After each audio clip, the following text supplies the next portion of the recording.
Let's say, I believe I got that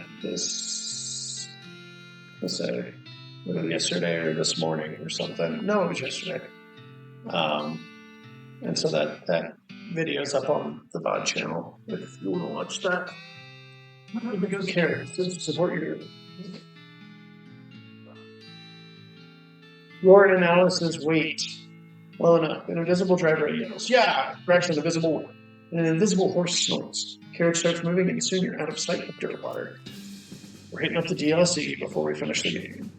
Well, finish this playthrough of the game.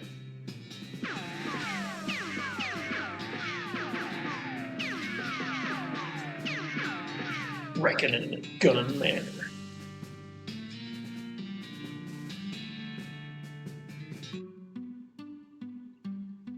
A thick gray fog envelops the carriage and you lose all sense of time and space. Eventually the fog clears and the carriage parks near a very large and ornate mansion. A disembodied voice calls, "All out for Gun Manor, last stop." Disembodied.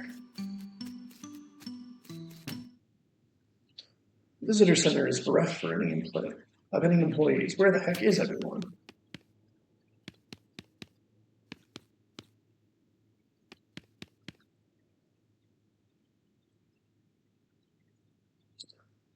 Genuine Gun Manor souvenir tokens. Make your wishes come true. Just 400 me. Negotiate a better deal. Oh, I didn't mean to play it. Oh, is it lagging? Sorry.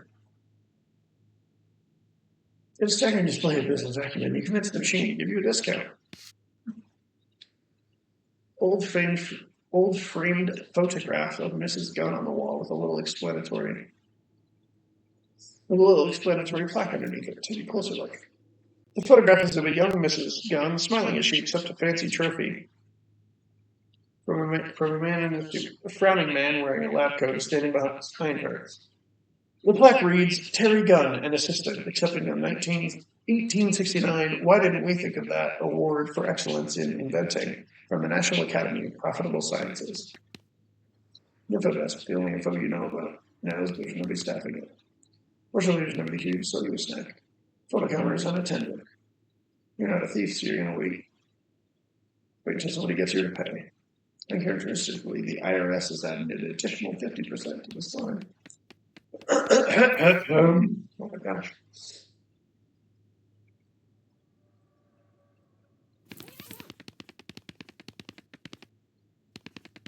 Frank is missing.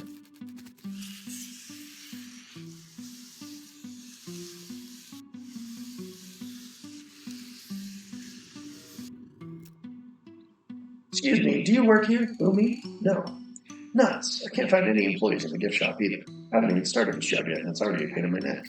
What's wrong? I can't get inside. Mrs. Gunn hired me to come out here and deal with a bunch of spooks that are haunting the place. I can't do that if I can't even get in the front door, though. Who's Mrs. Gunn? You never heard of Terry Gunn? Should I have? Well, I would think so. She's a pretty famous invention. You got her best known invention hanging right there in a belt. She invented belt buckles? Wow. Guns. She invented guns. Oh. Spooks, like ghosts? Exactly like that, yep. 13 of them according to my instruments. Florence Cunningham, Ghost Annihilation Services. That's me. Interesting. What do you annihilate them with? Science! I was going to guess that kind of weird rifle-like contraption you're carrying. Yeah, it shoots science! What's wrong with the front door? Front door? Well, it's, locked. Oh, sorry. Well, it's, locked? No, not locked. No. So what's the problem? Okay, see, I'm a ghost hunter. I ain't a spider hunter. I don't hunt spiders at all. There's a huge, gross, hairy, fanged, drooling, giant spider in the foyer. So either I find another way in, or find someone else who can take care of it. the spider hunting side of the biz, and I'm staying right the frig out here, okay? I can see you feel pretty strongly about this. I do. Well, maybe I can help you out. Hey, that'd be swell. You know, you look reasonably tough and/or wily. Why don't we team up? I'll handle the ghosts, and you can handle the things that aren't ghosts. Okay, let's go. Roger copy.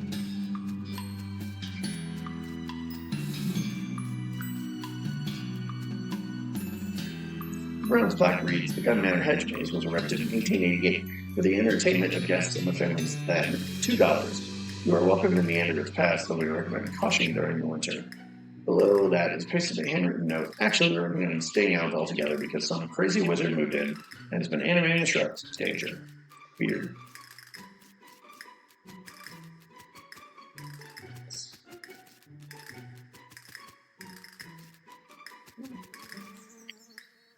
Free stuff. Huge amount of mold in various stages of decay. Maybe someone's trying to start a composting. That would be a charitable explanation anyway. Jumbo shrimp fork. Those are cold and empty. Good soups to bones. Gunman care chest things. It's a lot of something. You hollered for Florence and she comes over to you.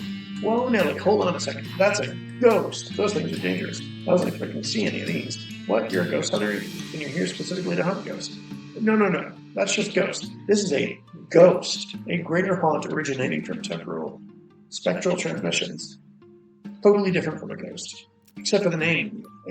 Anyway, these things are pretty tough. Heck, I knew one. Should have brought a bismuth bomb.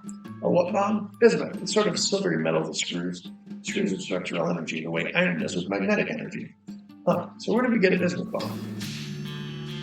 Bismuth bomb. My bad. Bismuth. Normally I would make it myself in my lab. So much for that idea, man. Let's come back later.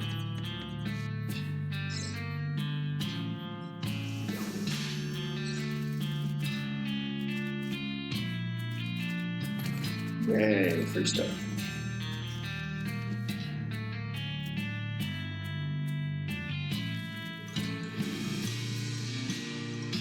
A meat bush. Nice. Crystal poppies. Catch peppers.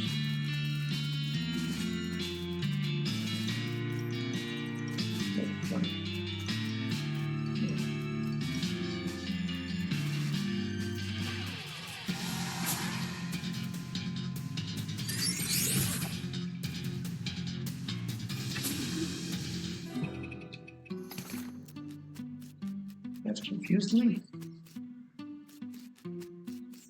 Cyber Ocean Hall says tokens only. What have you enjoyed about scripts? I don't know, honestly, a lot of stuff. Weird, this bush seems to be full of pinto and kidney beans. You didn't think those grew on bushes, and you especially didn't think they grew together on the same bush. No, there's all kinds of crap.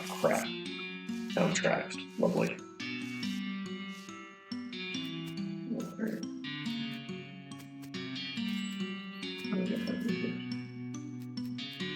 Okay. No, I liked a lot of the stuff we've been doing. Actually, I usually go for a good playthrough anyway, but I like just kind of all the 100%ing type stuff I can do.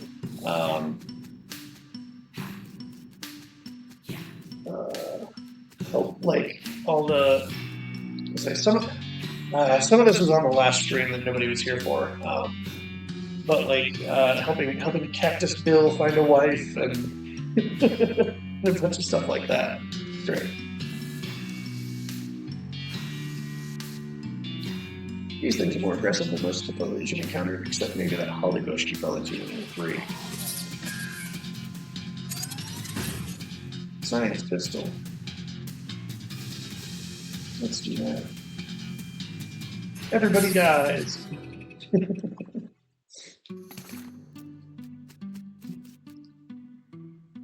Whew, thanks. You'd think a gal could sit and eat her lunch in a weird hedge maze without getting accosted by monsters. What is this world coming to? You said it. Is it safe to go? I should get back to work. What do you do here? I work in the visitor center. I run the token smashing machine. We sell those little brass tokens stamped with the museum logo.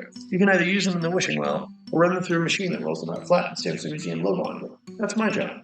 It stamps the museum logo onto them again? Yeah, but they're longer after that. Huh. So do you think it's safe to leave yet? Yeah, you should be fine. The lady leaves. Get it? Leaves.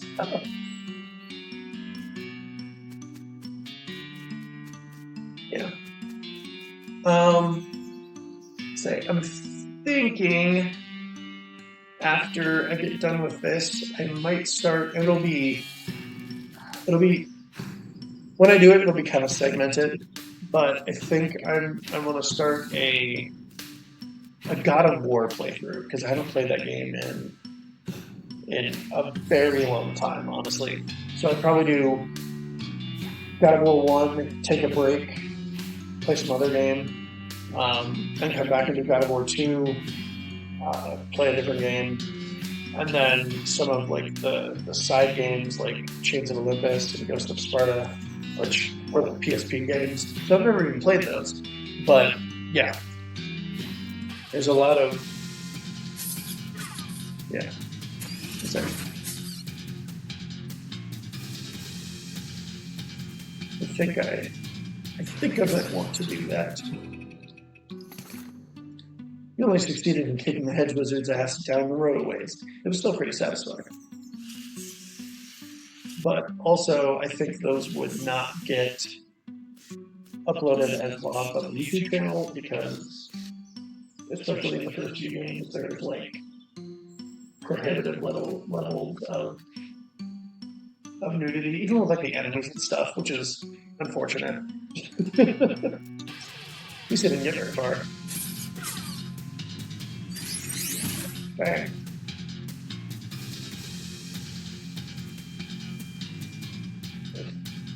That was definitely bad.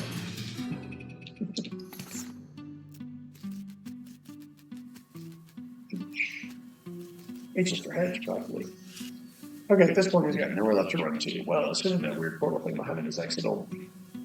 Advance on him.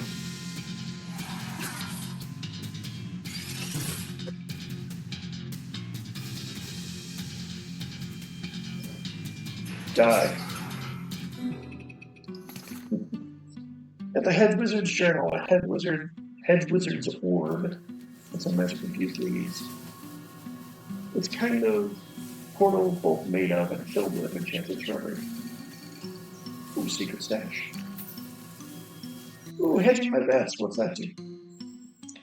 This is the book the hedge wizard used to earn enough meat to become a wizard. So terminology is just by coincidence. Read the book and learn about all the things that financial responsibility and decorative horticulture have in common. After reading the book, you resolve to make some budget cuts, but you mistake the book for your budget and cut it into pieces instead. My current offhand.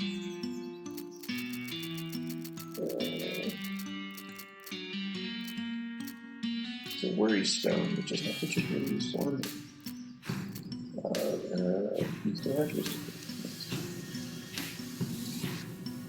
Let's get rid of that so I can see what's on the bottom of the screen.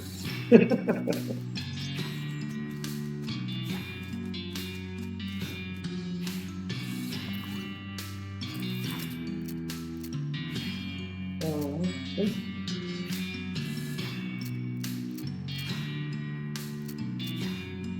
20% to meat gains, nice. You learn when to hold them, when to fold them, and when to cut them into delightful animal shapes. Let's think I have so many perks. I could fill out blood beans and not have to worry about those again. Or you could do something else. Let's do blood beans. That's a good one. The great more than women would be a nice thing to do next. Got lots of stuff left to unlock, but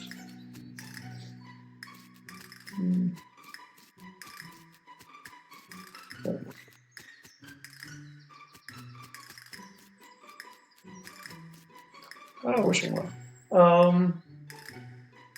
Make a wish.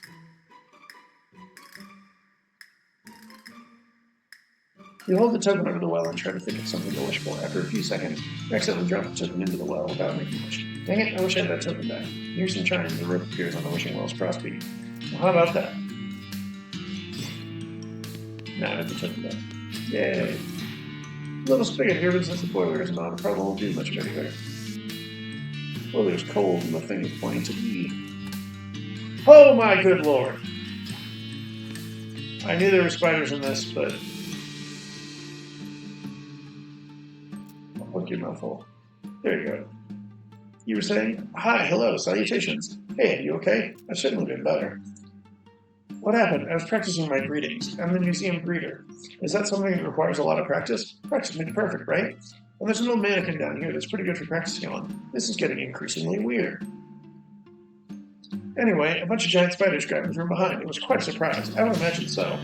I should probably get back to work. It wouldn't be right to allow visitors to go ungreeted. You let me out of this cocoon.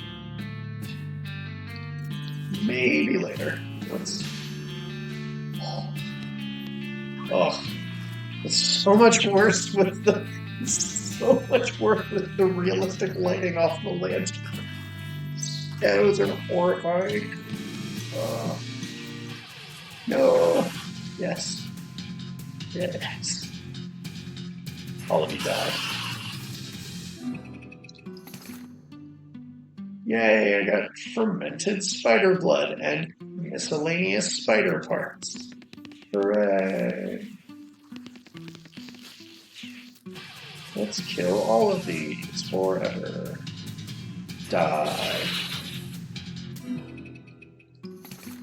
Fortunately, they're very easy to kill. I'm actually curious. I don't remember if there's not a way to... I think only the sequel game has a way to turn off spiders. No. That's a terrifying text box. This hole contains an approximately an infinite number of spiders. No. Sure. Ooh, thanks. I climbed down the wishing well to get here. You should probably leave the same way. Great. Stop by the entrance later and I'll give you an official museum greeting. Alright. Now for some additional horror nonsense. As you may notice, that cocoon is moving. Which wouldn't be so weird if it wasn't full of a mannequin.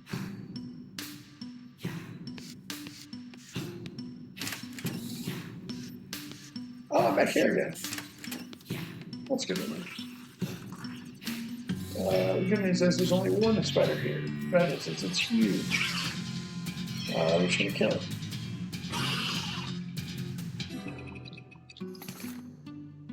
Spider egg omelet.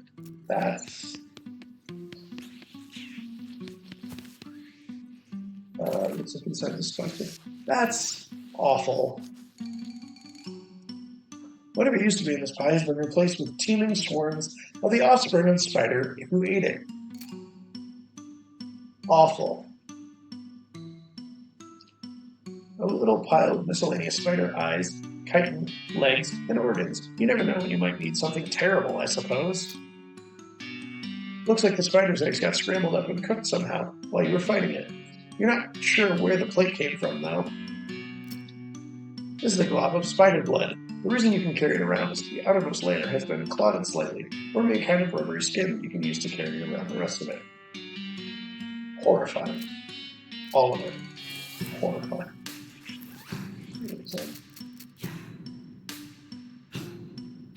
Curious. Ooh! I kind of want to make a hat out of it, but I will wait until later.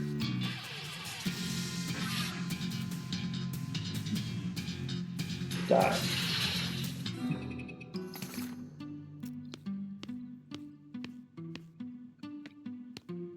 Paint. Ugh, what horrors lurk inside this thing? Tear it up and find out. Yay, pants.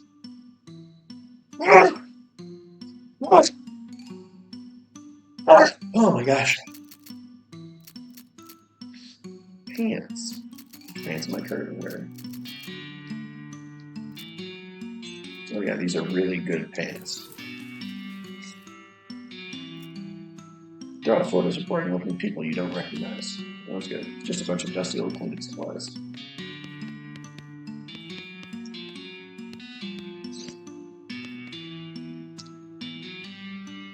Now for the beginning of this. Ah! A Plotco lock, eh? Lucky for us, I had a key for every model they make. Florence fumbles a giant key ring out of her pocket and finds the one that unlocks the door for her. Oh hey, a lab, check it out. Florence starts excitedly poking around the workbenches and shelves. They must have been doing some really good science down here. I don't even recognize half this stuff. Okay, well, just don't accidentally blow us up or anything. Shh, relax. I have an advanced degree in tinkering and fiddling. Uh-huh. Box of science stuff. Nothing. I would like some stuff. We're not going to do that. It's some kind of complicated blueprint. Figure it out. Aha! It's a device for reducing the loudness of gunfire. A silencer, if you will. A workbench with a device on it. Examine it. We look over the tools on the bench. You could definitely make a silencer here. The first thing you'll need is a 1.2337 diameter cylinder. Maybe a tin can would work. You'll also need some stuffing to pad out the inside of the can. That's going to be tricky to find. Okay, maybe later then. It's a chart with all 76 elements on it, including fluorine, potassium, and niobium. They even left room for ones that haven't been discovered yet, like glucurium, corium, and lutetium. I'm sure that's a joke. Some way, I just don't know what it is. This workbench is littered with scrap metal and little canisters labeled bismuth, do not eat. Hey Florence, can you make a bismuth bomb out of this stuff? Sorry. Can you make a Bisquick bomb out of this stuff? My bad. Bismuth! Come on, man. It says it right on the container. Fine. Can you make it, though? Hell yeah, I can. Stand back and watch a master at work. Stand back, etc. Florence goes to town with a hammer and pliers and comes back with a big metal sphere. It has a grinning skull painted on it and a big red button on the side. Why does the picture not match what they just said it looks like? That's a completely different item. Well, that's properly intimidating, at least. That ain't just a pretty face. So arbitrary.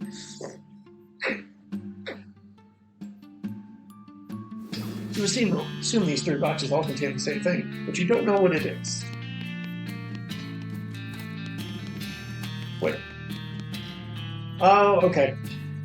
That's why. It's saying three different random elements every time you do it. Okay. Yep, and even in the first one, including manganese, thulium, and phosphorus, they even left room for rubium, pig iron, and slurbium. All right.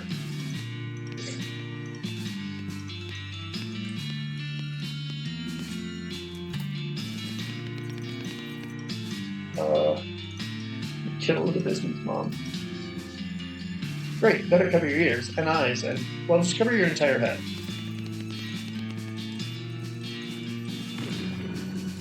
I definitely could have defeated that, but I didn't really care. This isn't just a trickle of coal, it's a whole huge pile. Wait, what did that say? You can disappoint so many kids on Primbo with this amount of coal. This coal is funkier than coal from Mecca, but not as funky as coal from Medina. Ha ha ha. That's a joke. Horrifying. Not nearly as horrifying as that hole, but still. Boiler's off, the coal tank is full. All you need to do is press the ignition button. Press the ignition button. I made some hot mud. But I'm pretty sure I need like a teacup, and then I'll probably need to use those tea leaves every time I'm done. garden earlier that I couldn't take because it said I don't know what I would even do with them.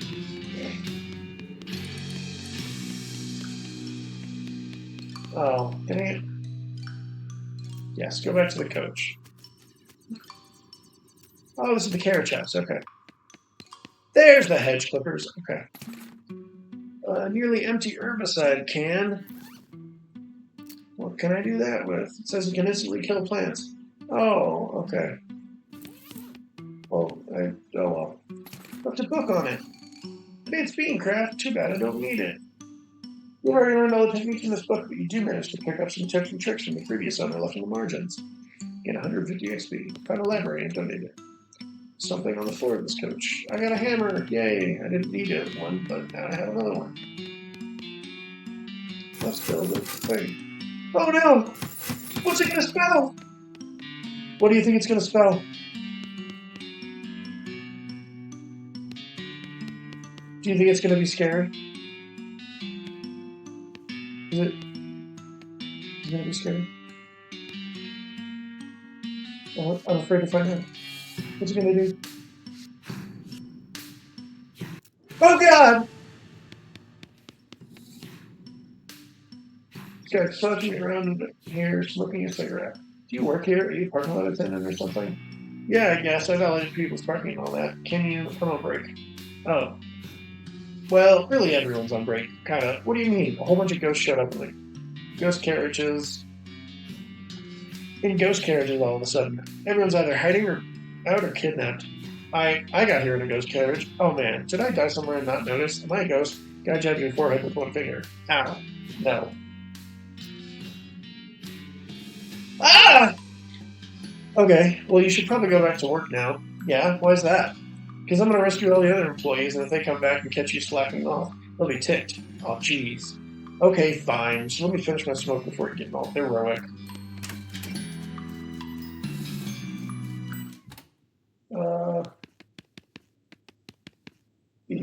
Having greeted you, stands perfectly silent.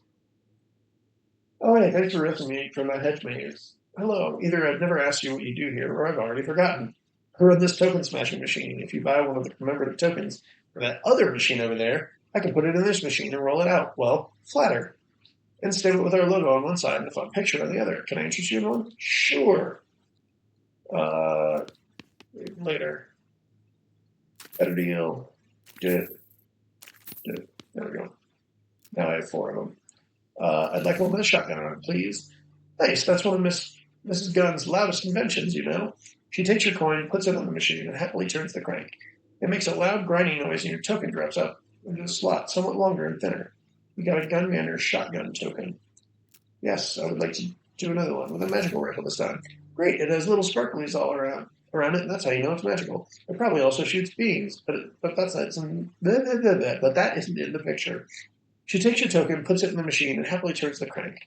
It makes a loud grinding noise, and your token drops out into a slot, somewhat longer and thinner. Rifle token.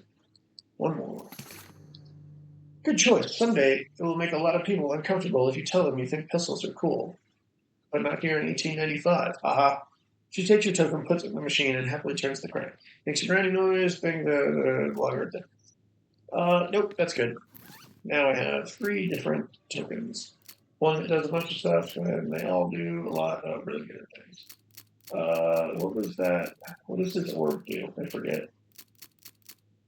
That orb is... Oh, it's 10 mysticality and 17 armor. Okay. Well, that's good. This is very strong. It's the current weapon I'm using. I don't think it's that strong. Oh, but it does give me 7 mysticality, which is better.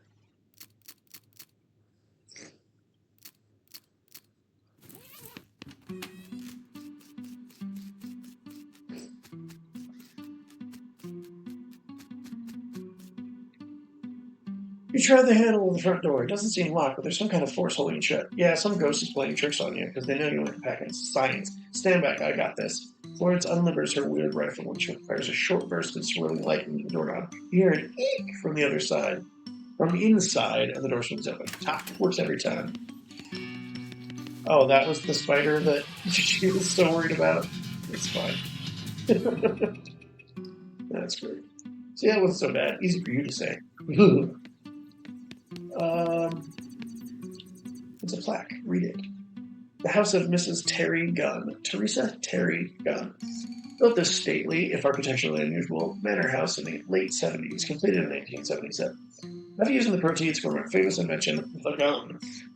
After her retirement in 1891, she graciously opened many of the rooms in public as a museum and historical center. Interesting.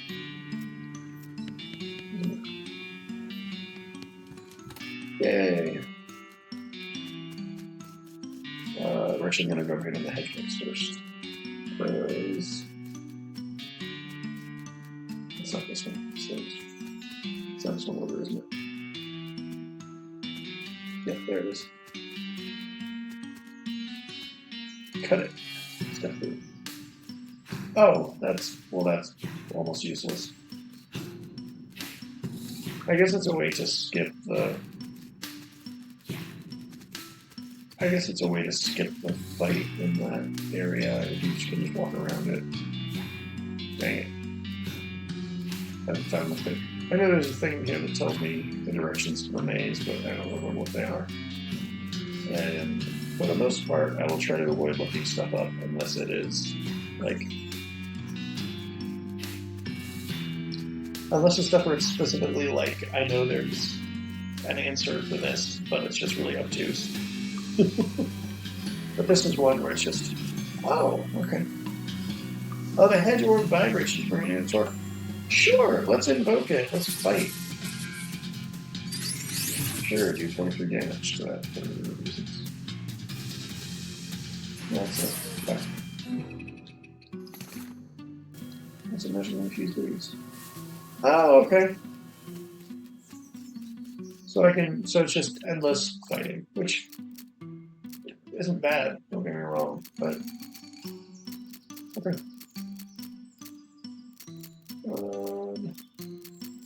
Got all these. Okay. Those are all full. We'll do Great Northern Blizzard. Probably.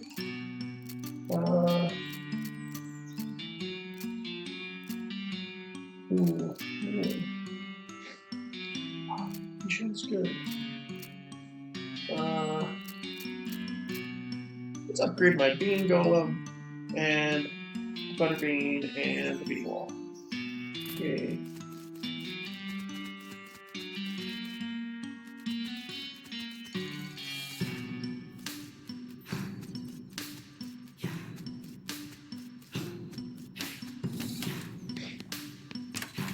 Oh wait, hang on. I think I can talk to her here.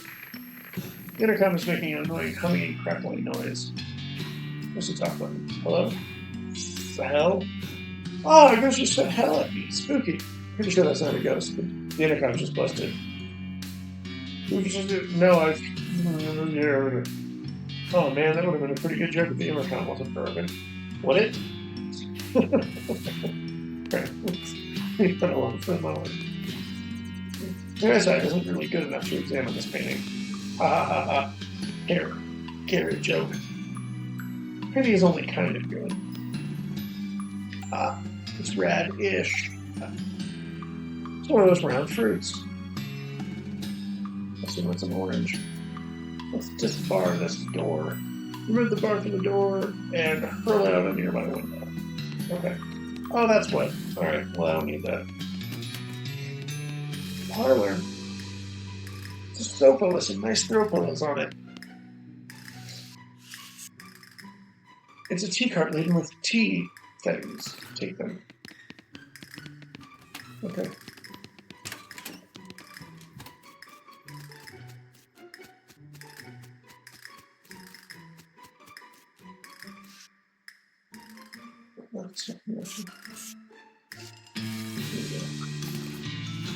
Thank you. Yes.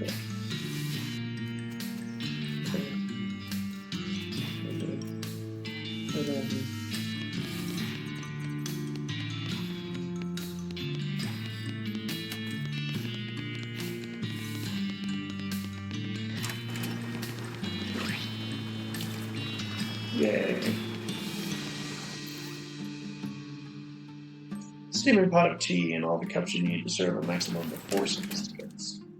Alright, we're going to go back to the coach for a minute, because I remembered a thing here. So we're going to go... Wait. What was the thing I was doing? Rats.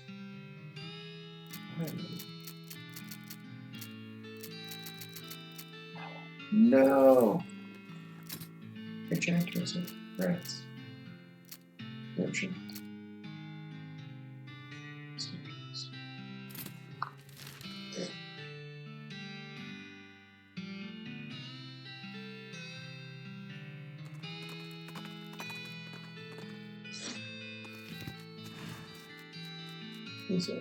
This could technically wait until later, but there is an associated thing in this.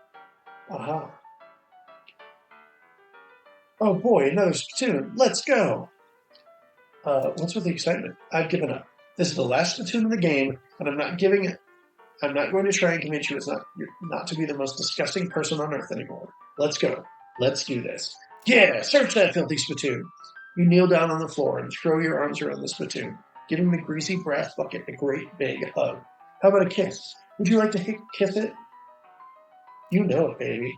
You pucker up and give the spittoon a great big kiss right on the rim. Is there tongue involved? Well, I'll leave that up to you. But even without it, it tastes like a burning horse. I know you do, friend. And if it were legal in this country, I'd let you marry that spittoon and have a beautiful romantic honeymoon night with it. But unfortunately, you're going to have to settle for wearing it as a hat. Yes, please. You flip that beautiful brass bucket over and slap it onto your head, drenching yourself in hot, brown tobacco spit. It washes down over your face and hair like a sewage waterfall, soaking your clothes, running down your collar, and slithering into your underwear and filling your boots. I can't even force myself to describe it in any more detail than that. You are the world's foulest human being. Congratulations.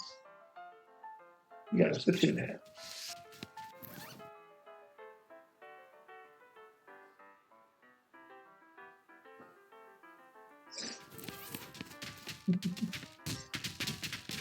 Hang on. I'll set this chair.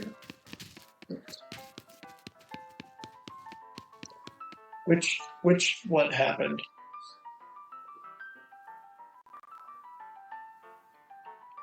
That was me being very delayed in responding to that question. I saw it earlier than that, but I was preoccupied and I did not respond immediately.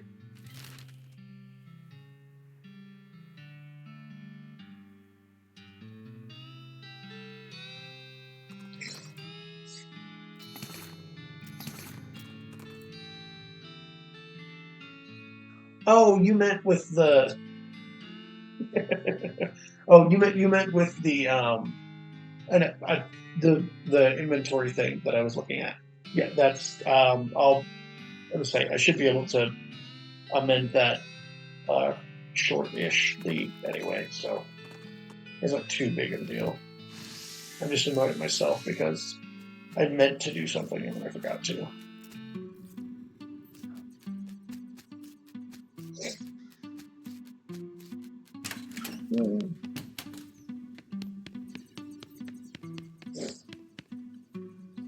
A painting of an elephant would love this.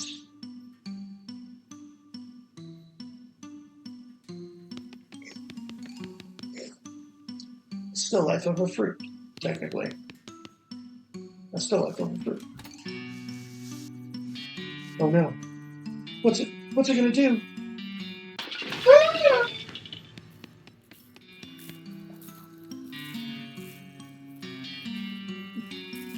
Yeah. No, your chat wasn't actually delayed that much. I noticed it, but I was already like across at the. I was almost to the Splatoon thing, and I was just focusing on that.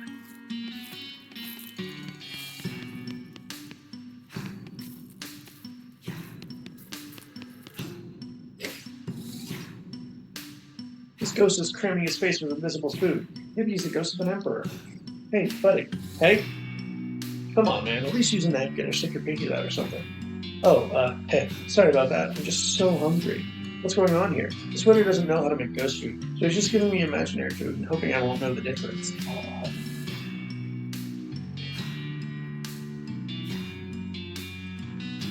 I feel kind of bad for dragging him into this mess, so I've been pretending to eat it to humor him. I'm starving.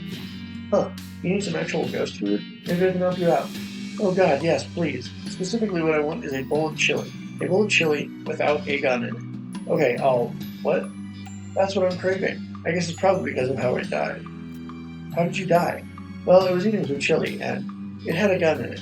Did you choke? What? No, it went off and shot me to death. Why did... Look, all I know is I need to eat a bowl of gunless chili in order to satisfy my hunger and pass on to the afterlife. Okay, well, see what I can do. One of the museum staff is frantically serving empty plates to the ghost, who is politely pretending to shovel the food into his mouth by a fistful. He seems too busy to talk to you.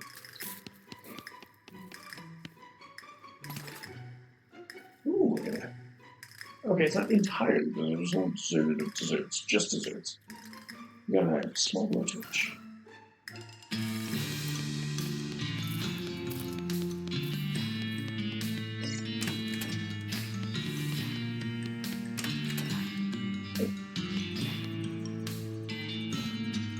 Hey, there's a little tin can in here, little chili spices. That might be useful. Take it.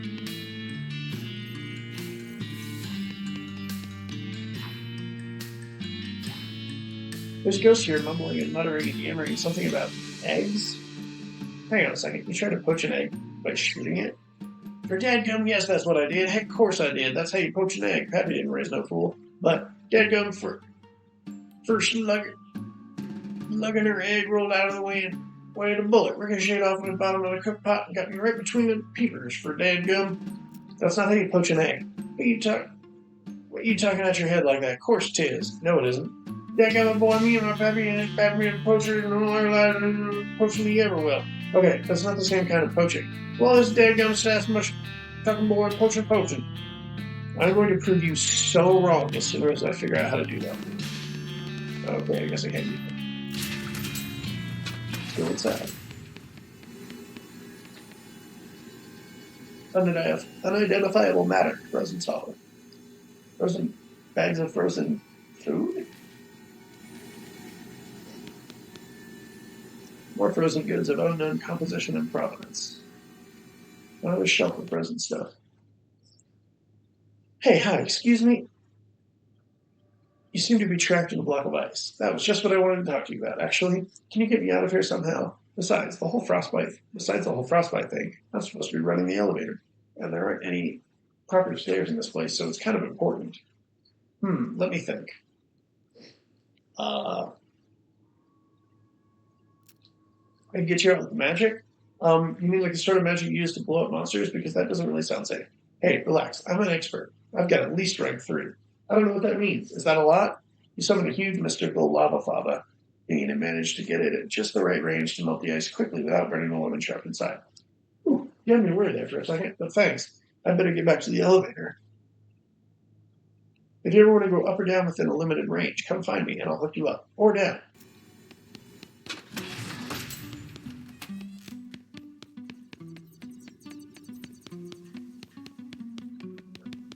Okay, I already did that, everybody. Hey, thanks again for the help back there in the freezer. This is the elevator. Unfortunately, all we can do at this point is up to the 2nd floor. Why just the 2nd floor? The button for the 3rd floor is missing. I'll bet the old housekeeper took it and hid it in some hilarious place. She loved wordplay. That's why they fired her.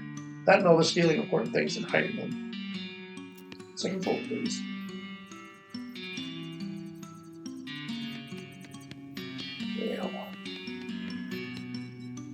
The bottom of this frame looks thicker than the other edges. Painting of a complicated shape. It's painting of some folks at a cafe back east.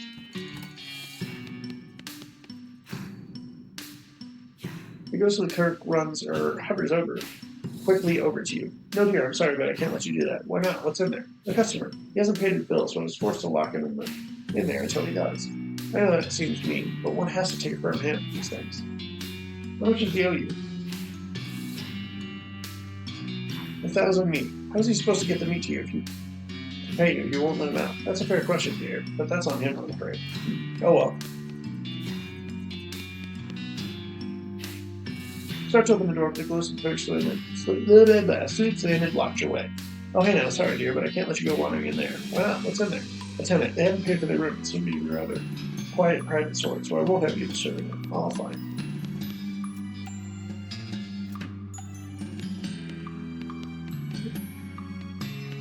You know, this vanity doesn't work. Table stationary. There's no stationary on it. Dangerously sharp leaves. You should leave them alone. Painting of the countryside is nice, but there's nothing very interesting about it. Looks like the sort of thing you'd find hanging over the bed in a mid-price hotel room, or a bed and breakfast, come to think of it. Maybe it's a little weird that it's hanging over a step ladder instead of the bed. Maybe the last act you picked was really short art aficionado. Take a closer look. Happy little trees. Oh, hey! According to the signature, this is an original Darius Cleave. You've never heard of it. You know, now that you're looking at it closely, it seems like the painting is sticking out from the wall more than it should. Take it off the wall. What do you know? There's another painting underneath the thing in the safe. This house must be really old. It's got jokes of this vintage. It's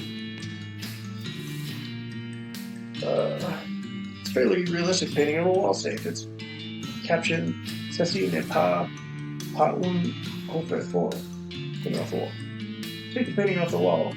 Behind it is, of course, a wall safe. Of course. The encircle like wall safe, which is securely locked. Crack it. The safe swings open. It's empty, apart from a rolled up poster of Rita Hayworth. Swell. Search it anyway. Determined to not have gone through all this nonsense for nothing, you carefully search the empty safe. Eventually, there's a click, and the back of the safe swings open, revealing a secret passage. I guess that explains the stepladder. Finally. Let's go with it.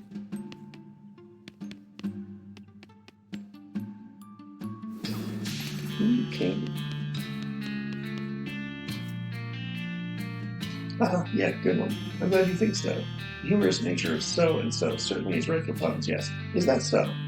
Yes, very good, very funny. Listen, are you going to loot this container or what? Why so serious? Well, you're kind of driving this joke into the ground now, and it's getting really tiresome. Not really tiresome, only so-so. Just, come on. This has totally stopped being funny. Is that so? Yes it is. Are you just messing with me? Do you not want to know what's in there? I do want to know. I want to know so bad. Look, Fozzie, you're starting to get on my nerves now. So what? So what? Is that there's an item in here that you need for progression. And at this point, I'm surely tempted to not give it to you. So don't give it to me then. Oh god, just take it, okay? Take and get the hell out of this script. Thank you so much. Please just leave.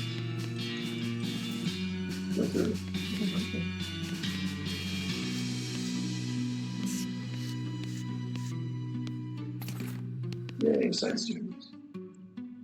Hello there. Are you here to laugh at me? Huh? No, not at all. I wouldn't do that. No, of course you wouldn't. Nobody ever laughs. I never made a single person laugh in my entire career. That's a left turn I wasn't expecting. What was your career? I used to design gags and novelties, but I was terrible at my job. I couldn't come up with a single idea. This conversation seems oddly familiar. See, even my presence is unoriginal. You're just being too hard on yourself. I bet you invented all kinds of good stuff. My best invention was fake. This fake vomit. It looks like face vomit, but surprise, it's real. Haha. That was the one that got me fired. How did you die? You don't mind me asking. I was working on a new invention, an exploding cigar. I thought that would be pretty good. You light a cigar, and it's fine for a second. Then suddenly it goes off with a big bang. You jump in surprise, and everyone laughs because you nearly had a heart attack. Funny, right? Sure. I had a snag in development, though. What happened?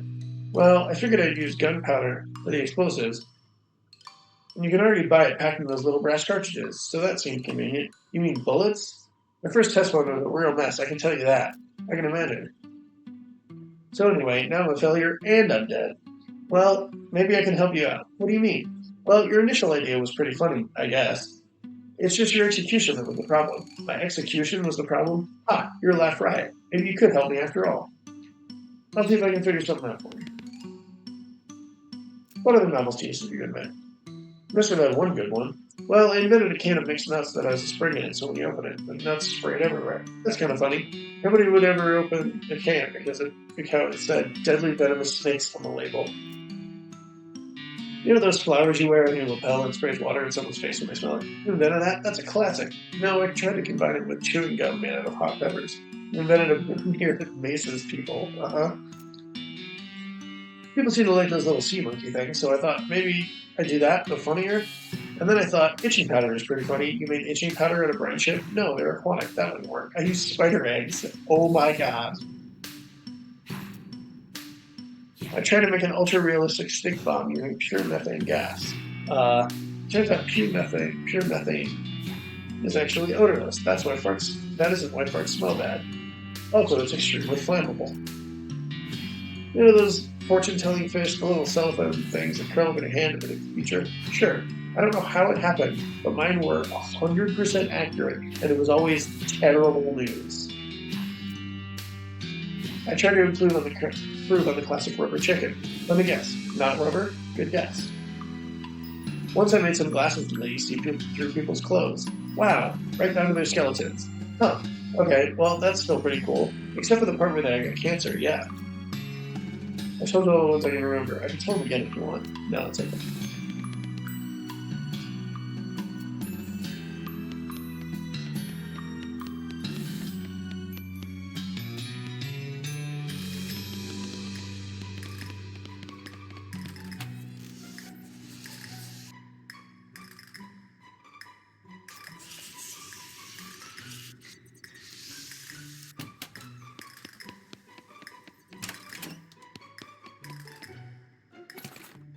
Oh, tiny ointment.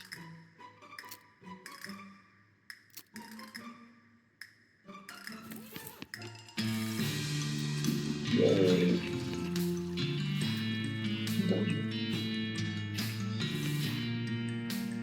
What is this? It's like a normal bathtub. The faucet is up really high, and there's a curtain around it. Take the curtain. I got a shower curtain for reasons.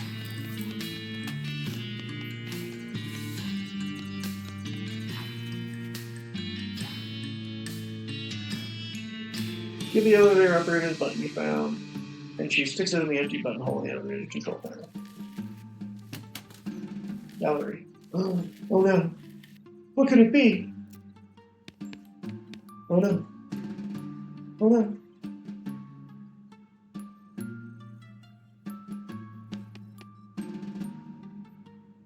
Ah!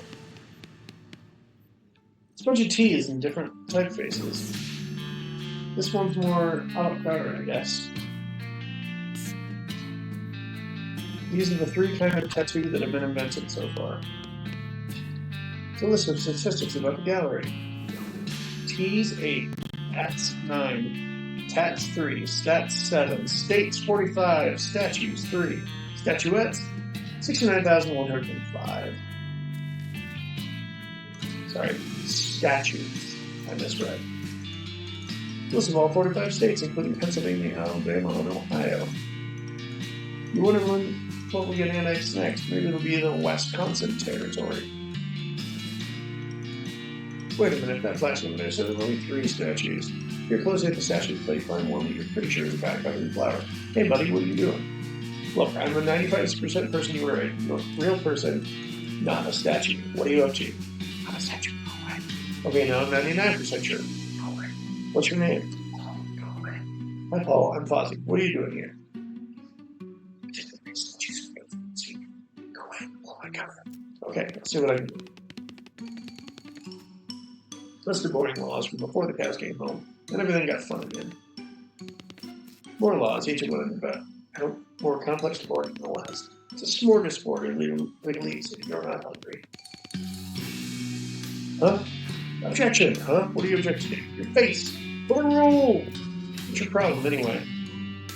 Bah, it's legal stuff you never understand. Well, la-di-da, then, jerk.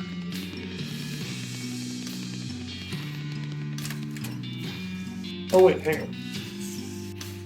Here we go.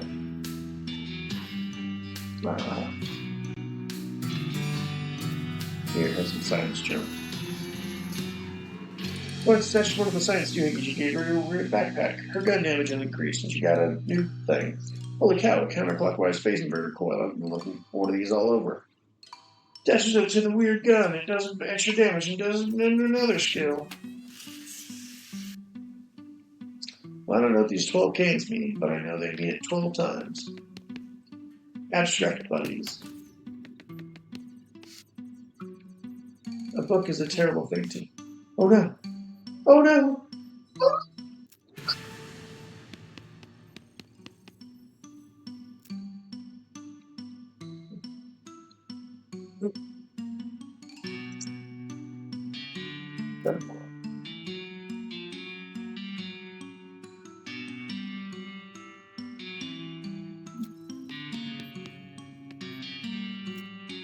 Excuse me, but shh. Oh, sorry, it's just shh. Okay, just sit down. This wasn't a question. I'm very stuff. Shh. You read more questions like.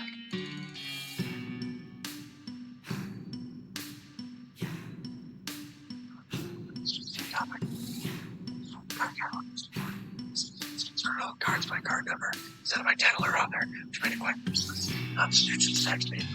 How do I get started? If you can find a book on a similar topic to what you're looking for, book on is call number will direct you to another book on that topic. Okay, thanks.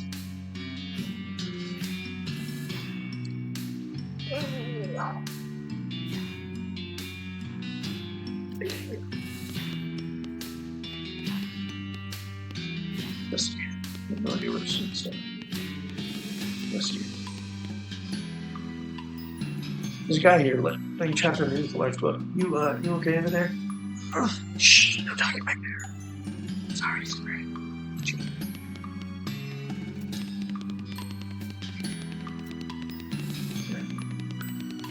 Oh, wait, now I remember.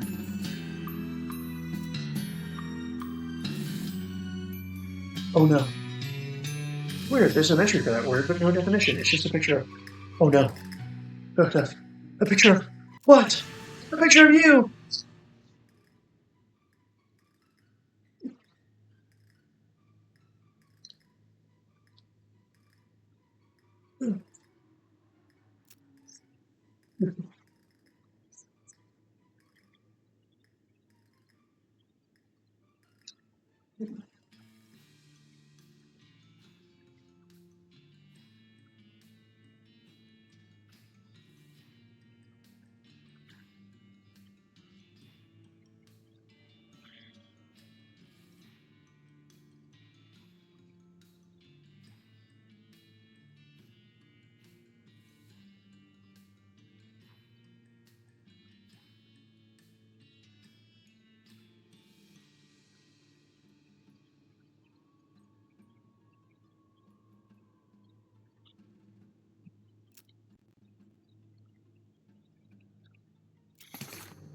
Oh yeah, I gotta get you keep there.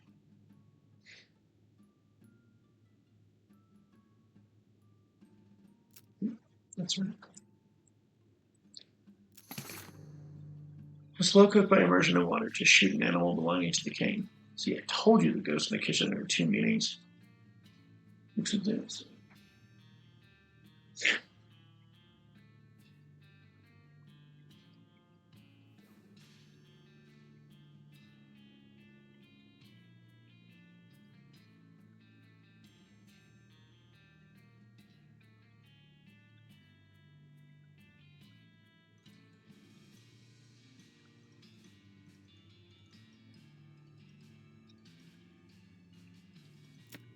Oh, shoot. There's our own thing.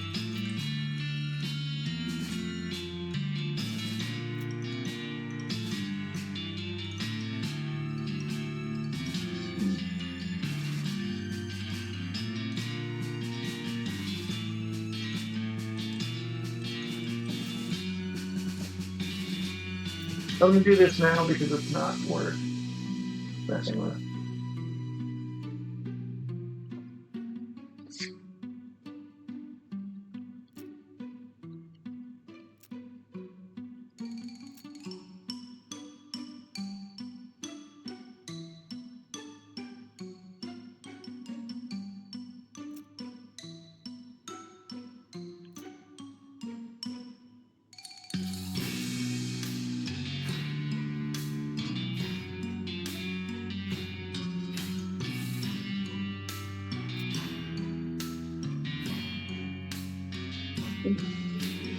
Document way up to agent variables.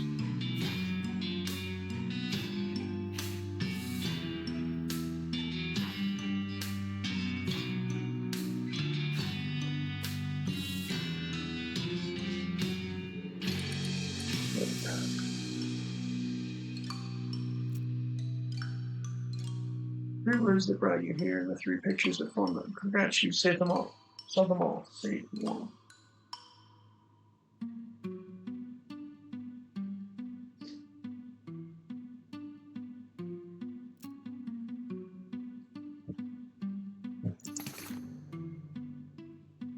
If you look up Carver in the dictionary has been waiting for so long for someone to turn to this page. The natural geological processes within the book have caused the pages to compress into a dense and very sharp material. Chip out a piece and fashion it into a makeshift knife. That item, the Carver.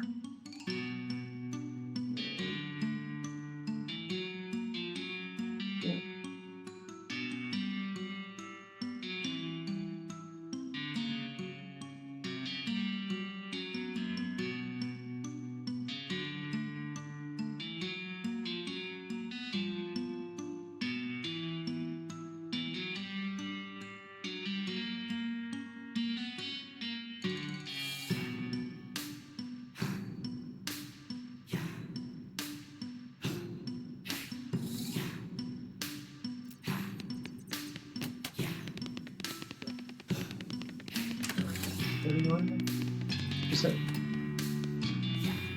let's go to the third floor. Let's be good.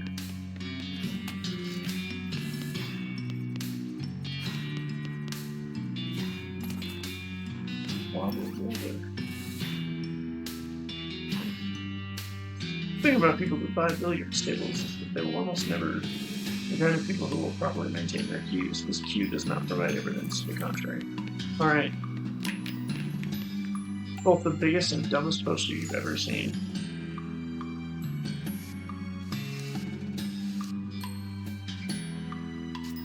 Give me 2 balls. Alright.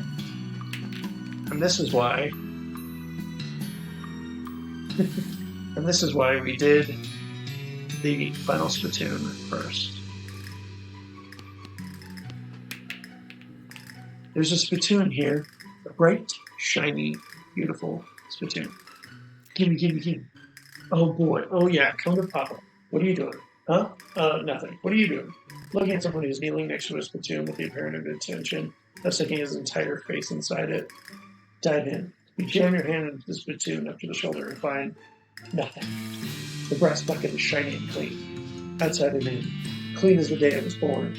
The museum staff must have washed it. It looks brand new. Are you crying? No, I'm fine. You're crying. Okay, well, I'll just be over here whenever you're done lying on the ground in the fetal position, hung against the tube. Follow me.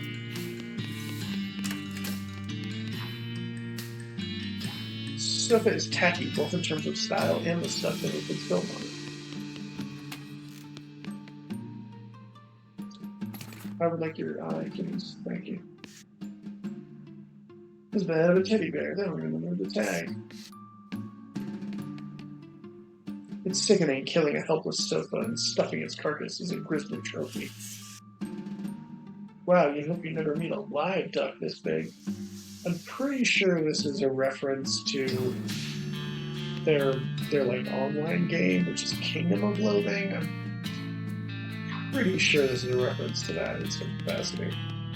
So many polyesters died just to create rooms like this. The antlers are made out of paper mache, apparently by someone who had never seen antlers before. Instead was covered with black marks. A whole rack of bowling trophies. If they were billiards trophies, they'd be easier to make. They'd be an easier pun to make. You can tell this is fake, because it isn't floating around the room setting stuff on fire. This is just a photograph of a fish. Mr. Gunn was apparently really liberal with his definition of trophy. This guy is dressed up in a traditional safari hunter with a pit helmet and a big white mustache, and those weird khaki trousers that make it look like his butt has wings. He's inspecting Mr. Gunn's trophy collection, but doesn't seem particularly impressed. Hi, I'm Fuzzy Cassidy. Oh, charmed, I'm sure. Lord Houston Camden, at your service. What happened to you, if you don't mind my asking? Not at all. Well, it isn't a very exciting story, eh, or what? I was hunting lions on the plains of the Serengeti, and one of the gliders got the better of me. Wow, you were eaten by a lion? That sounds pretty exciting to me. Yes, well, not eaten as such. Sneaky butter crept into the camp and pushed a stack of ammunition crates over on me. Oh, maybe I can help you? Help me do what? Well, help you with whatever's keeping you as a ghost. Though, now that I say it, that is a goblin head. We'll get to that in a moment. I guess there isn't much I can do to help you get revenge on that lion. Oh, no, this isn't revenge that's keeping me here. Good for that lion, I say. Turnabout is fair play and all that. Eh, what? Though I do wish you'd done it in a manner that made for a better story. So why are you a ghost then? It's because one of my true regrets. I never faced the most dangerous game. I'm definitely not going to help you hunt people. What? No. The most dangerous board game. Nobody was ever willing to play against me. A folly shame, eh? What? What's this game? He leads you over to a small table which is laid out on a board of alternating red and black squares with little wooden discs fit in. Red and black as well. Checkers? The checkers jump and scatter as the ghost stabs two large hunting knives into the center of the board. Knife checkers. What are the rules? Do you know how to play checkers? Yes. Do you know how to stab someone in the hand with a knife? Yes. That's all you need to know, really. Alright, I'll play. Yank one of the knives out of the board and alert Houston instructs you to hold it left-handed. The rules are you may only attack your opponent's hands, and only when they are over the board. Displaced checkers are played from where they land, but attacking the board directly is a foul, which awards the opponent a stab-free turn. It appears to be primarily a game of concentration, quick movements, and feinting. Play aggressively. You start out the game by attacking quickly and fiercely to establish dominance and keep your opponent from developing his pieces. The strategy is somewhat effective, but Lord Houston doesn't scare easily, and it manages to feint a few pieces past your guard. You enter the mid-game more or less evenly matched. Play intelligently. In the mid-game, you focus more on the checkers than on your knife work, maneuvering into position for some big gains in the long term. You suffer a few minor nicks and cuts, but are well positioned for the end game. Play craftily. Lord Houston spots a hole in your defenses. He feints left and quickly slides one of his pieces into the gap and into your trap. He moves his hand into position. You need to attack it with a hard downward stab. Easily yanks his hand out of the way, and your knife hits one of the pieces on its edge, flipping it across the board to land neatly on his king rank. On his back rank. King. I say, it's a foul to attack the board. Sure, but I wasn't, was I?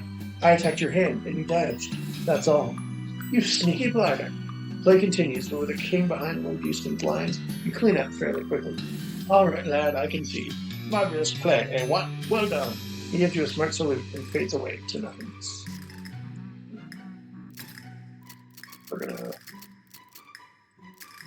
Oh, nope, I guess I don't have enough for any of these anyway. There's a goblin head mounted like a trophy on the wall. This would be positively barbaric, if not for the fact that the goblin seems to be pretty okay with it. Ooh, ha ha ha. Pretty good I am to getting you, huh, human? Oh, wow, yes, very much to getting me. Nice.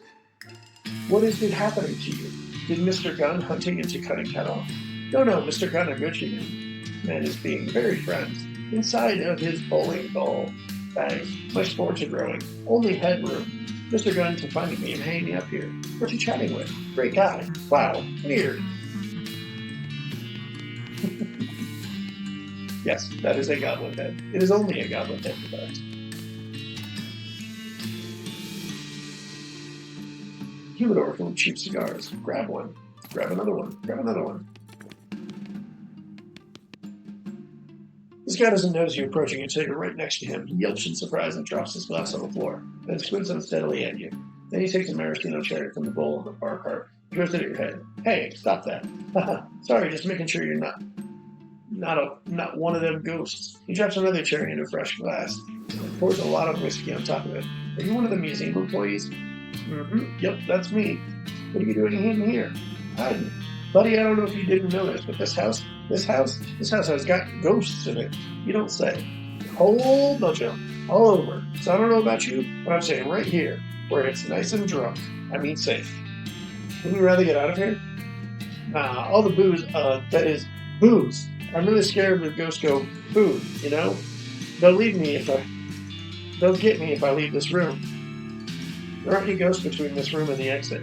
So you said, that's what you said, but they're ghosts. They could be anywhere, except in here. Exactly. I ain't leaving without a guarantee those ghosts wouldn't grab me on the way out.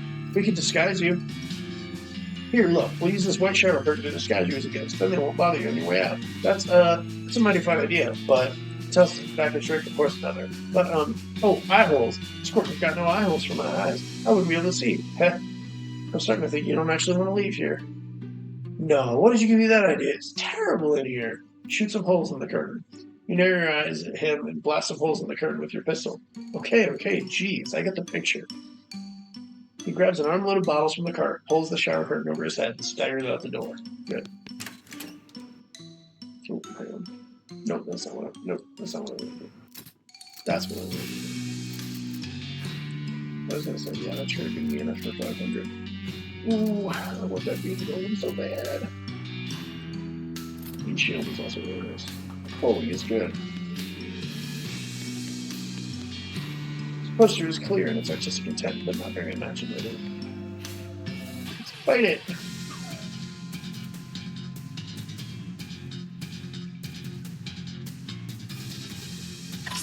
Sure.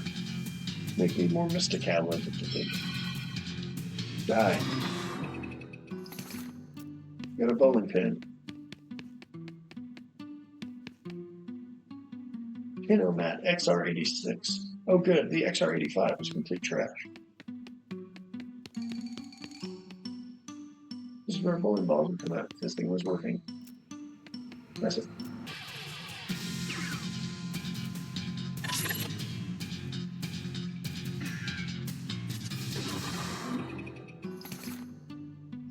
Ooh, I got a bowling championship ring. Wonder what it does. Not anything particularly useful.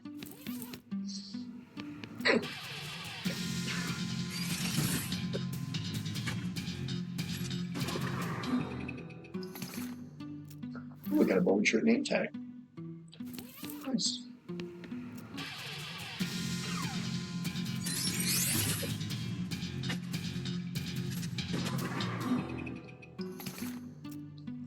A bowling ball shirt. What does that do? Okay, interesting.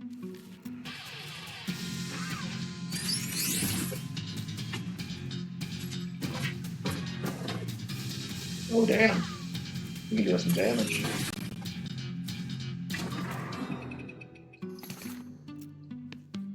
I think this might just give me bowling ball charge from now on, but that's okay. Bang. Right, we'll stop there.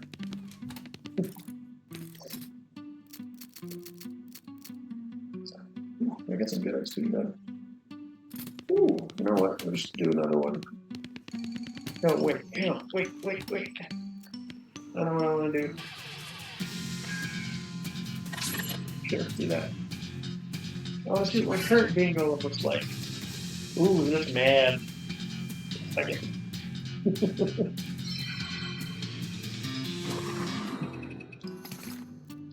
70 XP, is that enough? Is enough. Yes. Bean golem. Alright, now I get to see what the best bean golem looks like.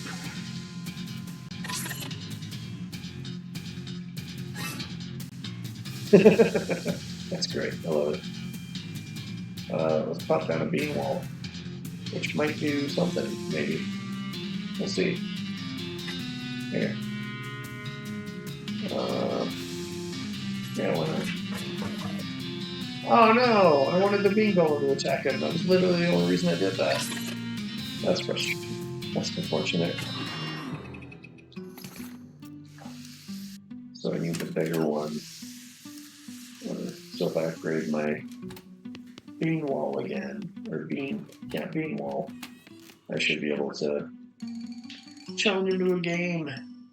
Watch your cue when the ghost nods and racks the ball. He utterly crouches you just can't seem to make the ball goes where you want it. This is as showing as I've ever seen. Let me see that cue. Yeah, that's your problem. This thing about sure is a banker's handshake. What? You're going to leave it. You wanted to. Oh, yeah, that's right. I didn't remember what I needed to do, but now that he says, yeah. He's saying.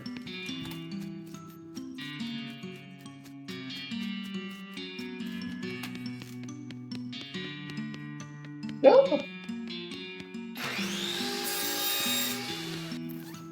Damn it, so it's cute.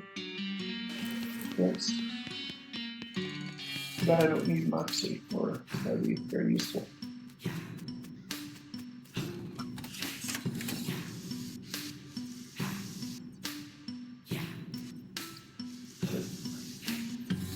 Oh wait, hang on. Actually, let's go back down one thing. Oh, that's dang it. First one. Continue. Show the poached egg thing. You don't poach eggs by shooting them. I have proof. Oh yeah, well, read him a week, you weird old coot. What in tarnation? Poached, a method of preparing food, especially eggs, by simmering them in a boiling liquid. Well, I'll be a dadgum. He dissipates in the ether, still muttering to himself. Ah, so there. Chili stone. How very specific. Use it. You need a bowl of chili to give that ghost in the diner, and the stone seems relevant to that need. Unfortunately, ever since your conversation with him, you're not even sure what chili is anymore. Maybe you should do some research. Ah, dang it. Lardist. Got that beautiful bean pan. Ooh. Oh, that's very nice.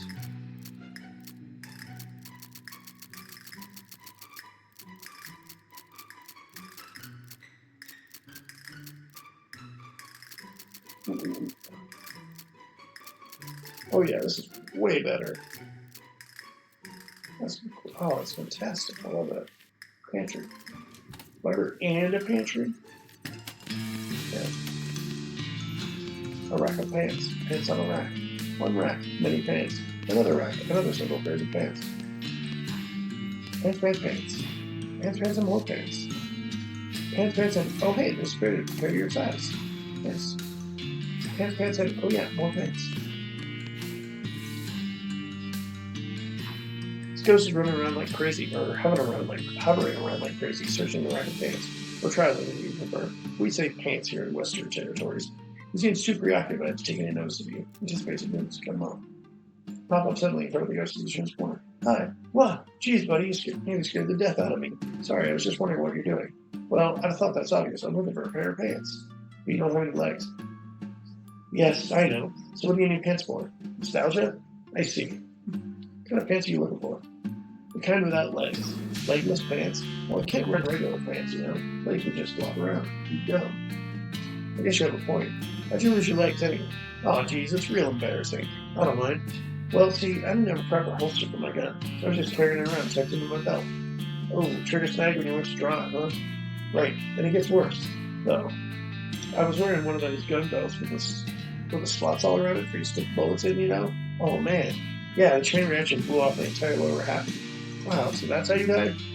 Yes, that's how I died. Okay, I'll keep an eye out for some legless pants for you. Thanks, I really appreciate it.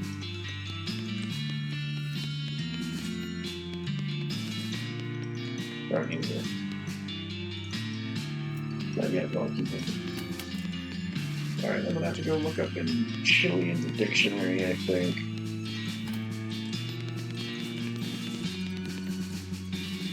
Food on the shelf is decorative. Shelf is almost all fancy French stuff you're afraid to eat, but there's some caviar. You've been curious about that stuff. Tin caviar. Cans of every shape, size, and food you don't like. Wait a second. Eureka! These cans of string beans are exactly 1.2337 inches in diameter. They must have packed beans lengthwise. Oh, weird. What you thought was a faded photograph is actually a window. Why does the larder have a window? And why is this ghost standing motionless in front of it as if you're a framed photograph? Excuse me? Hello?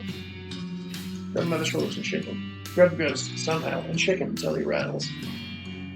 Please, see the deal once. Sorry, I got a little carried away. Now that I have your attention, how about tell me who you are? Oh, do you not recognize me? Jean-Francois Lardest? Nope. I know if something negative the photograph would not be sufficient. Without you, how would anyone know that I'm the most famous Frenchman ever to visit Gun Manor? Have a lot of Frenchmen visited? Besides having the distinction of being the most famous Frenchman to visit Gun Manor, I'm also the first Frenchman to visit Gun Manor. And the last as well.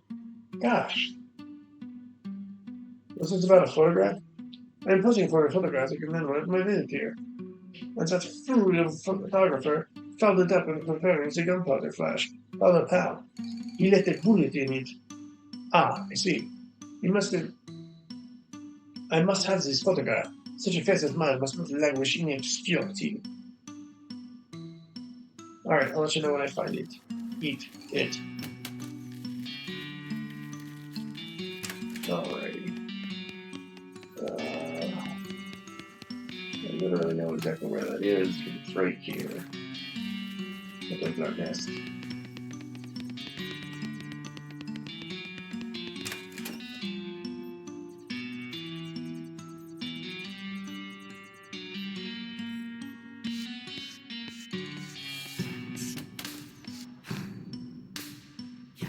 I found an old photo. Looks exactly like you. Here. Ah, marvelous. What a resemblance. Yeah, it's a pretty decent pic. Good thing light travels faster than bullets. Now, that image will not be lost for such averages of time. Merci beaucoup, my friend. Hangs up the photo in the window and dissipates every nothing. That's a choice, I guess. Alright, go look up chili. Second floor is where the library is, I believe. Yes.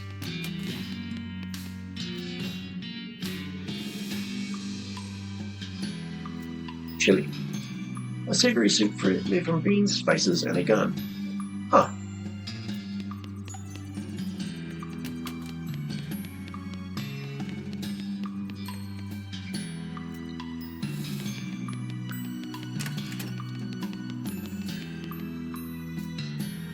You need a bowl of chili to get that ghost in the dining room, and the stove seems relevant to that.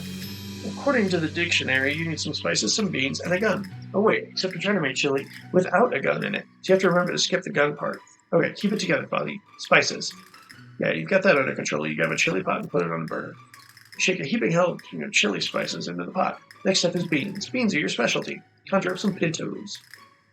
You make sure the spices and beans is bubbling merrily. Now for the final ingredient, a gun. No gun. Restrain yourself from adding a gun.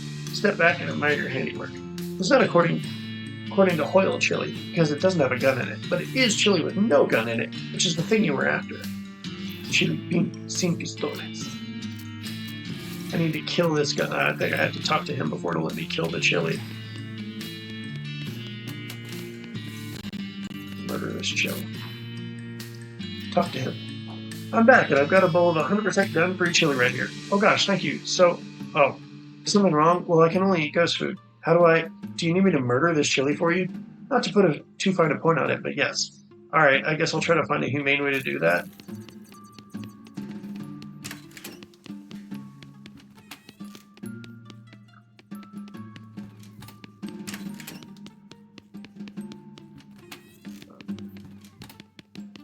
I think I need to I think I have to smother it with a pillow. If I remember correctly.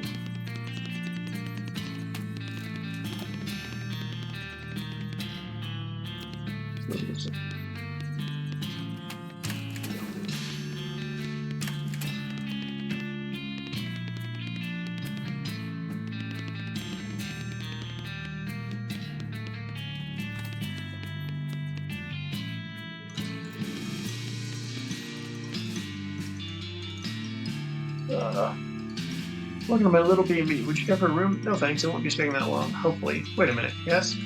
What's B&B stand for? Boo and breakfast. Oh yeah, that's what I was expecting. You say your B&B, this isn't your house. Oh, I know, dear, but nobody was using these guest rooms, and there were all these ghosts hovering around with nowhere to be.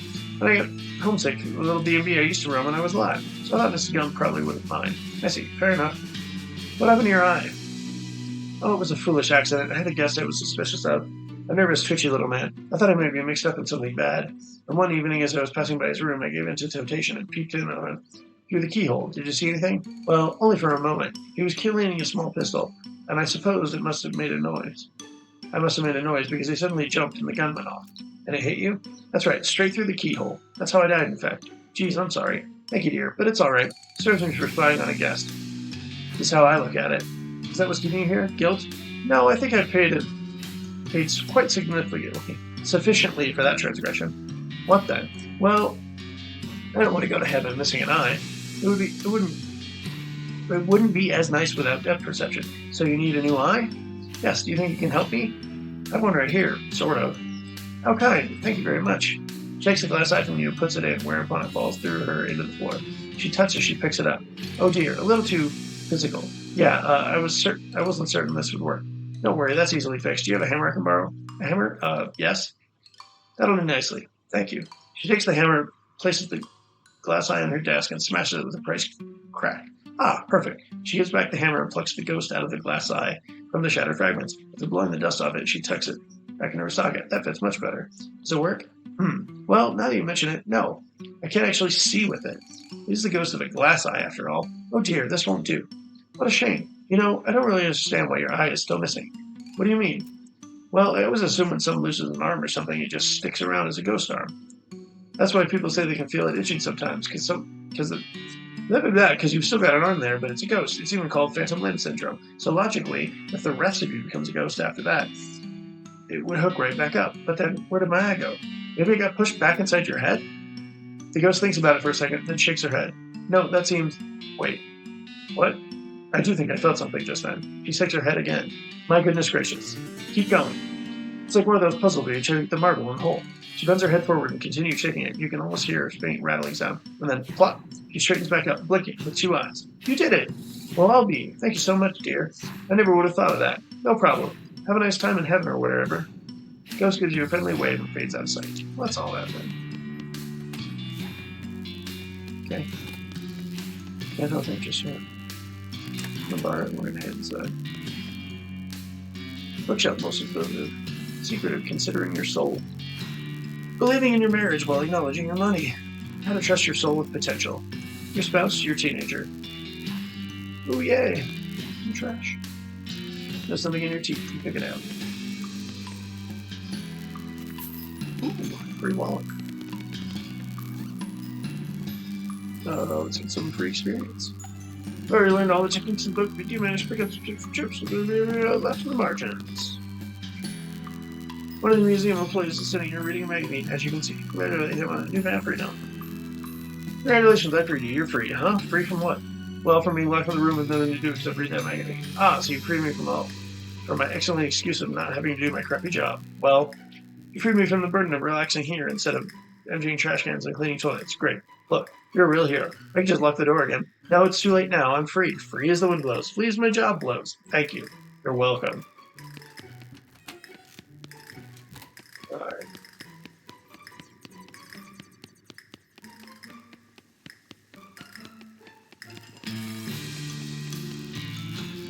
Let's hit the third floor.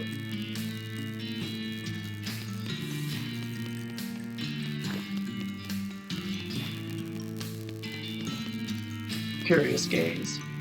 Formidable tusks. So calm, so tame. Always hated those things.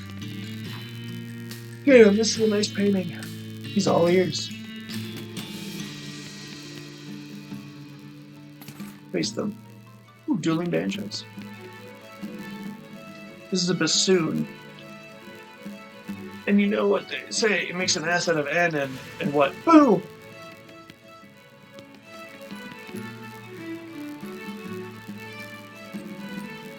This woman doesn't seem to be interested in anything other than cranking that hurdy-gurdy. Disconnect the crank.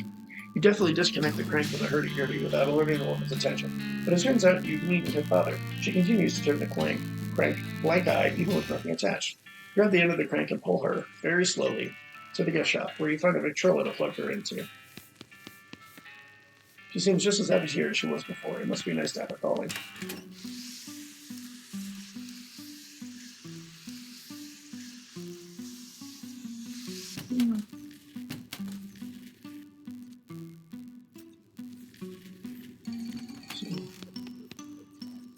Sheet music on the piano. Playing sheet music. They dueling banjos. I can't play dueling banjos by myself. I don't have enough arms. Horns? Sorry, I only play the bagpipe, and not very well. With the bagpipe, how do you know?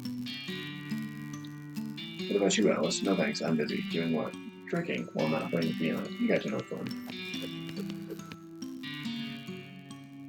There's a ghost of an orchestra conductor, unless it's a ghost of someone pretending to be an orchestra conductor. Orchestra conductor. Either way, he's very agitated about something, or he's conducting the flight of a bumblebee. Sorry to interrupt, but I can't actually hear the music. What are you conducting? It's the finale of the year 1812 Solemn Overture by Tchaikovsky. Oh, the 1812 Overture. Sure, that would have been my second guess. Or is your orchestra like Double Ghosts or something? What? Ah, I see. No, there is no orchestra. I merely have this piece of music horrifically lodged in my head. It's been nagging at me incessantly ever since my death. Ask him about his death. This is just a guess, but did you die performing an 1812 Overture? Yes, that is correct. Yes, very astute of you. And the finale of that final piece features real, actual cannons, right? Is that how you died? It was my fate to be slain by a piece of music. Cannons would have been far preferable to my utterly farcical demise. What happened? The overture requires several cannons because it is impossible to load a single cannon quickly enough to fire as the score demands. However, the stage we were performing on could not have borne the weight. What did you do? I was not informed of the difficulty until it was far too late to make any changes. It transpired that the stage manager decided it would be sufficient to give a box of bullets to the tuba player. You were shot by a tuba. I was shot, as you say, by a tuba. Wow, no wonder you ended up with a ghost.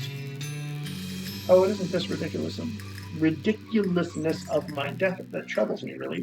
Accidents happen, as with any other performing arts. A colleague of mine was decapitated by an errant cymbal during a performance of Paganini's Violin Concerto No. 1. Such are the risks we take for our art. Gosh. The problem is the 1812 Overture's finale is a very dramatic and energetic piece. The music constantly replaying itself in my head. I've been utterly unable to find my piece. I'll see if I can think of a way to help.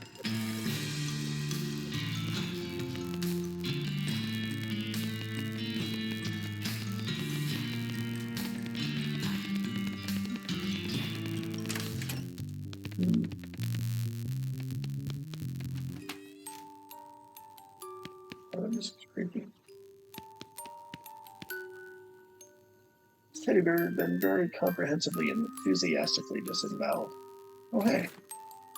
This stuffing would be perfect for making a silencer. Sorry, Teddy, this is for the greater good. That painting is very undetailed and freaking terrifying.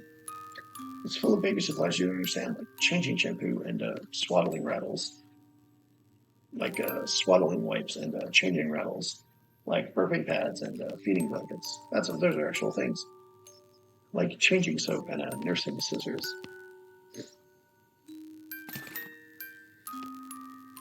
Spooky lullaby sheet music. Composition of this painting is bad in every way. I agree. It's a toy box. Who knows what horrors it contains? Let's find out. Ooh, a stuffed gun. Okay.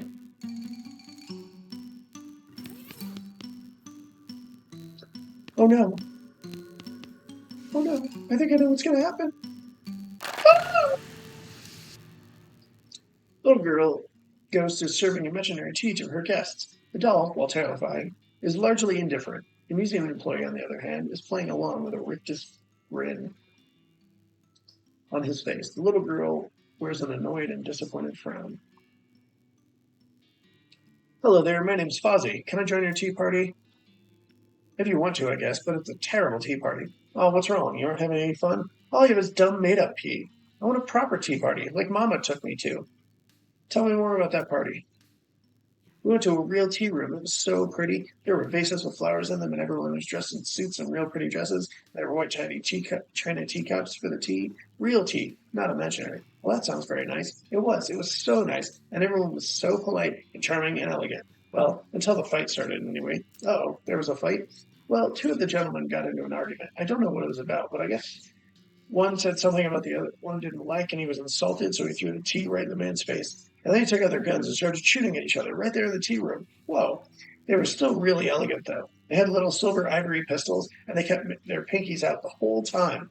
Anyway, I don't remember the rest real well, except one of them missed the other and shot me by mistake. I'm so sorry. Thanks, but it's all right. Heaven's supposed to be really nice, so I guess I don't mind so much. But I didn't get to finish my tea party, so I wanted to have another one before I go. Except I don't have any tea, and make-believe tea isn't any fun anymore. I've actually got some tea right here. Oh, that's wonderful. Thank you. She served the tea and the four of you. Okay, well, not the doll. Sip it with your pinkies extended in genteel fashion. Then with a giggle and a wave, she fades away. Rest in peace, kiddo.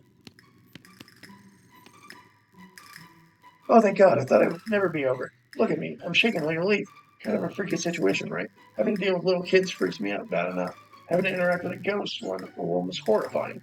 Anyway, thanks for the rescue. I need to get back to work. What do you do here? I run the candy counter at the visitor center. Oh. Huh.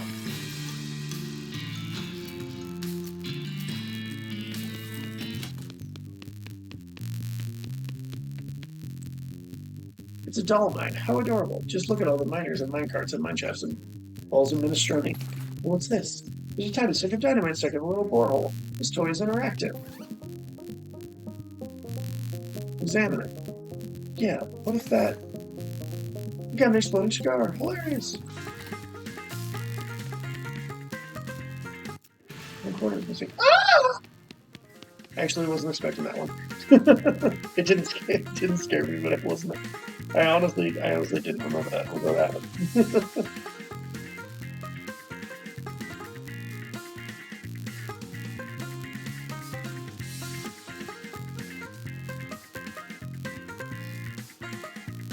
Gussy yourself up a little bit. Use various powders and creams and pomades and make yourself slightly more presentable. Hey. Here, there's a plaid skirt in here. That's sort of like legless pants. Oh, you got a book under the bed.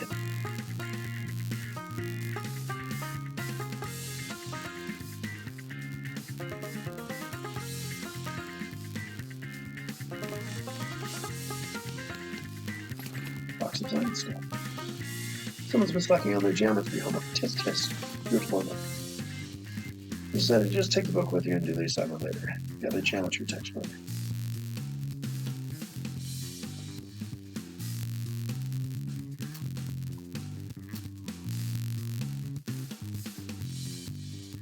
Flip the book. Unsurprisingly, it's mostly about ways bored children can stay out of their parents' hair for just 5 damn minutes. And also a little tag on the spine indicating if inflammation.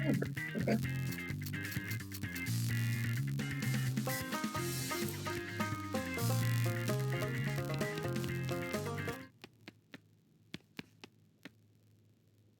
Probably nothing else in here. Probably. Yeah, well, I mean, there might be a portable magical fantasy realm in the back or something. I mean, you never know. Search it. Well, you don't find any magical portals. Darn, but you do find a diary. You flip through it, but there's nothing of particular interest except an entry about how the author was excited to leave for sleepaway camp the next day with her sisters, and how she was thankful to someone called Uncle Chet for getting the tickets, since it was gloomy around the manor ever since her father went missing. That's the last entry.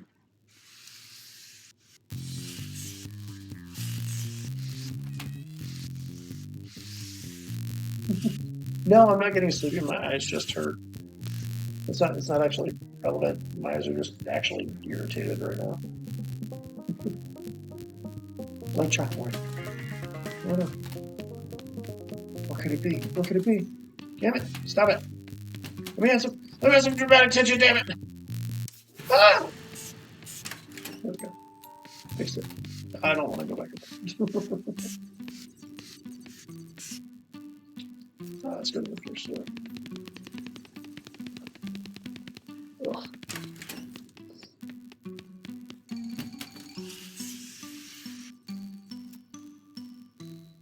Make a silencer. I want to silence this pistol. I want to silence a different pistol. I'm not sure.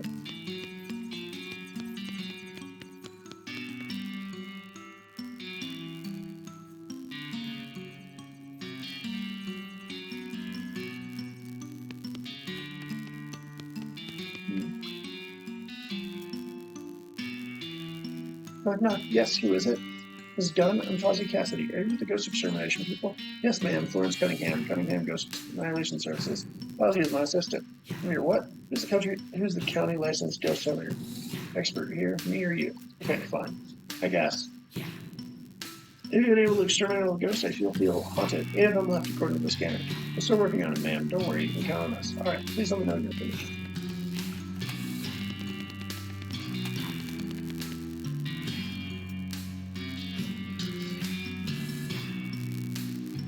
Let's go shock. Wouldn't work. Let's shock. Shock.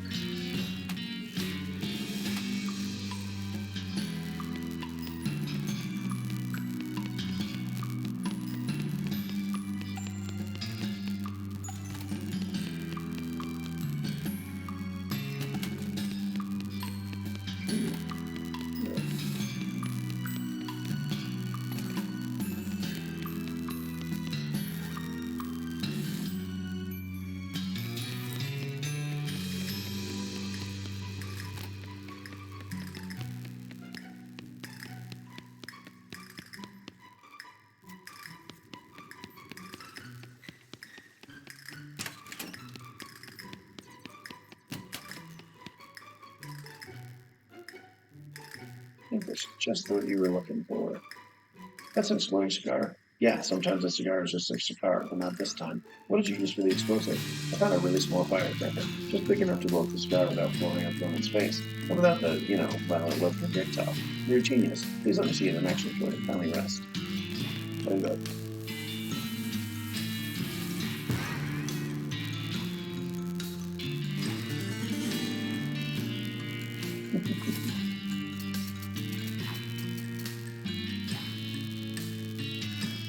Take good part of you. Indeed, Wall. And beat you. Yay! What happened? It's grit. I want to upgrade his grit. Yes, it's grit. I want to upgrade it twice. So I'm going to upgrade my stomach twice to that one.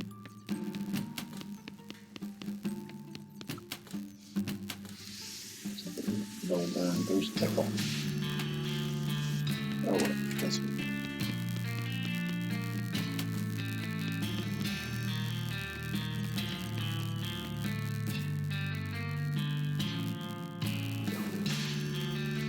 Understand.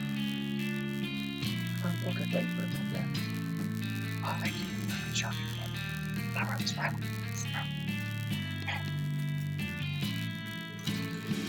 I was wondering how you died. So there's no question. I was caught the crossfire in the library sheet now. Man, the pair of ruffians got into an argument. Only the parent parents banned on Chekhov. Where's the center? Instant. Then they started shooting. I attempted to stop it, but stopped their movement. One fire got fire on my left. It's far too loud. I was in more contention. I don't know all the particulars. I started to check out now, Betty. Remember that gun I showed you in the Act 1? We're opening fire. Must be dreadful. It was quite sufficient. I won't tolerate any of that strict. Certainly not gunfire. Hey, look, I invented this. I made a snake legs gun. Why? Oh, well, marvelous. Finally, rest in peace. The libraries will not be safe from the noise of gunfire. If it is only an atmosphere of quiet, the true joy dare live. He isn't famous yet.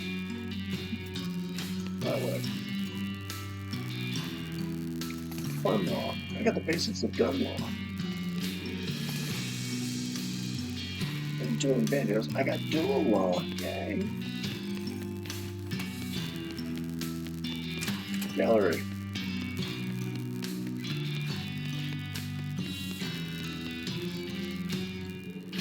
What's your problem anyway? Oh, drat.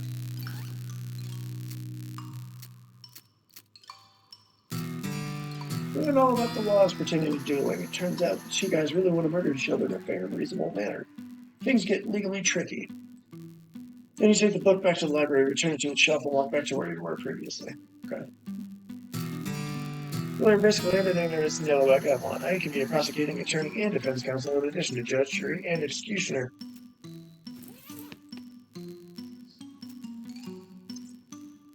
In fact, I think you'll find I'm quite a conversant in the finer points of our justice system, particularly as it pertains to guns and unrelated activity. Horseradish, girl trousers, no brief. But yeah, we'll just try to be smart, lady. Fine. Obviously, you aren't going to leave me alone, so just ask me your questions. I'm Fuzzy Cassidy, speaking to the record. State your name on condition of cause of death. Felicity Wainwright, defense counsel, lost a court-approved trial by combat. What? Trial by combat has been outlined for like 15 years. You do understand that ghost stuff visually ages time passes, right? Oh, right.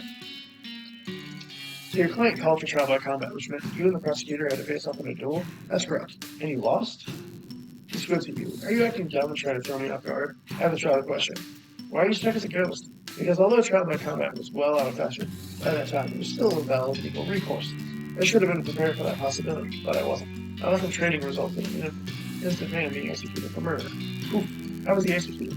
Hanging, I assume. Obviously, I wasn't around to see it. So to release you, I need to prove that the loss was at fault. The trial duel was completely fair and above board. There is no chance of having good foul play on the prosecutor's part. My loss was minor. Then I'd have to prove your client was actually guilty, and therefore your feelings of responsibility are misplaced. She gives you is cold and hard. Look, you think you know a thing or two about the law? I bet you some of the first rule of being a defense attorney. You have to trust and believe in your client. If you don't believe your client is innocent, you'll never convince anyone else he is either. So if I want to convince you he was guilty, you'll have an uphill fight, fella. You're essentially playing prosecutor here. Alright, tell me about the case. My defendant was Matthew Guilty McCready, accused of the murder of Victor Vic Timsbury at noon on June 18, 1878, in Reno. I have some questions. Go ahead. Your client was actually named Guilty? Come on.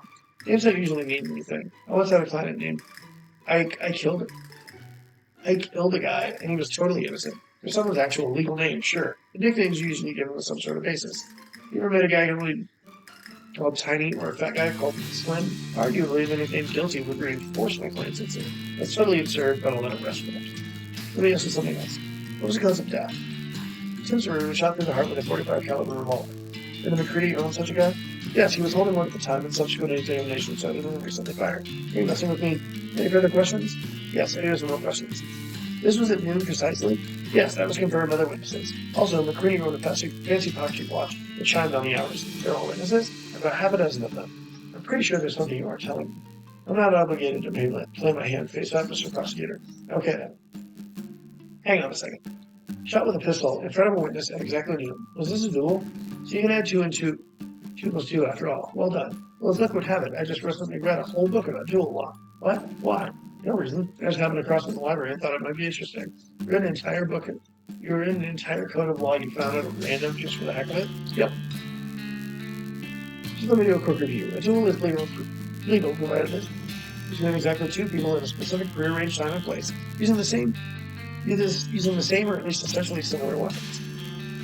And they have to face each other down a quick draw at the appointed time or do 10 paces turn around to fire and resume. Is that right? That's the gist of it, yes. So I guess I'll start with you telling me the facts of the case, and I'll interrupt you rudely if I have any questions. Alright, but if you push me on trivial nonsense, I'll get mad and you'll have to start over. That seems fair. Go ahead.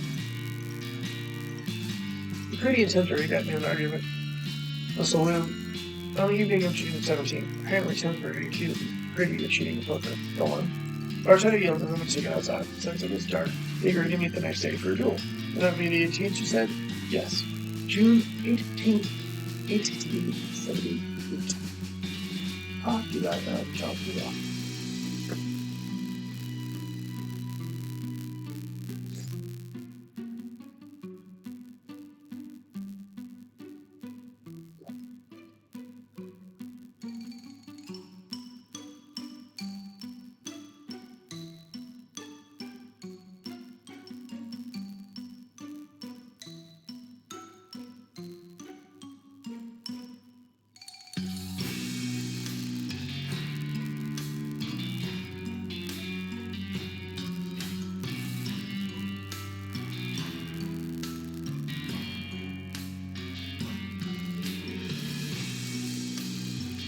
They go on. Well, the next day, they both showed up shortly before noon and squared off at about 30 feet from each other. When noon struck, McCready fired. That's not that Timsbury didn't get a shot off, on account of having his head shot off. That's pretty much the long and short of it. Just for some details on that. He fired exactly at noon? Yes, as soon as the church bell started ringing.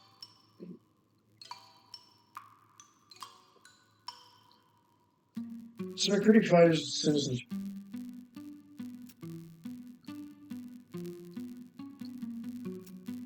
What is this?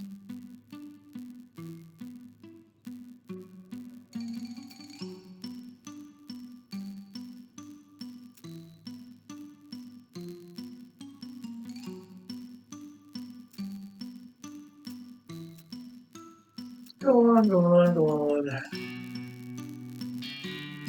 He fired exactly at noon. He also mentioned McCready's pocket watch. Yes, he had a fancy pocket watch to chime on the air. Is that important for some reason? I guess not. Dang it.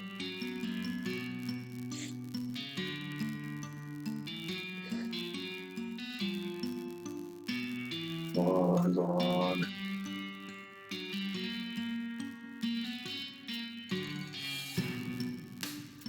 Exactly at noon. 3 pills stuck noon? Wait, what? Confused.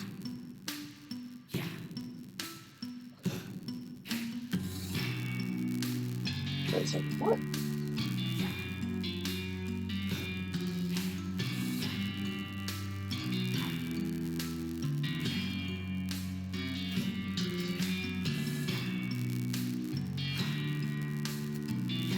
questions. Tell me more about the argument. All right. There's much to tell. The other players of the game had already folded their hands with the round, and they were pretty close. Weren't paying very close attention. All we know is Tim 37 accused McCready of being a dirty, cheating varmint. McCready said Tim's career was just sore because he'd been losing all night. McCready had a history of cheating. He'd been accused of it once or twice before, but Reno's a gambling town, and he hung out the rough part of it. Getting accused of cheating by a sore loser when you're on a lucky streak is part of the course.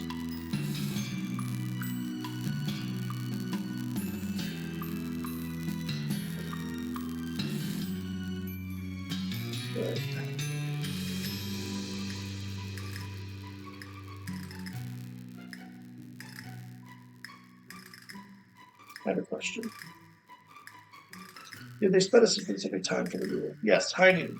Figures. Why is it always high noon? Tradition, I suppose, and since the sun is the highest in the sky, everything's brightly lit and there aren't any shadows, so that's good for gunfighting. Makes sense. Plus, you can have your duel on your earthquake.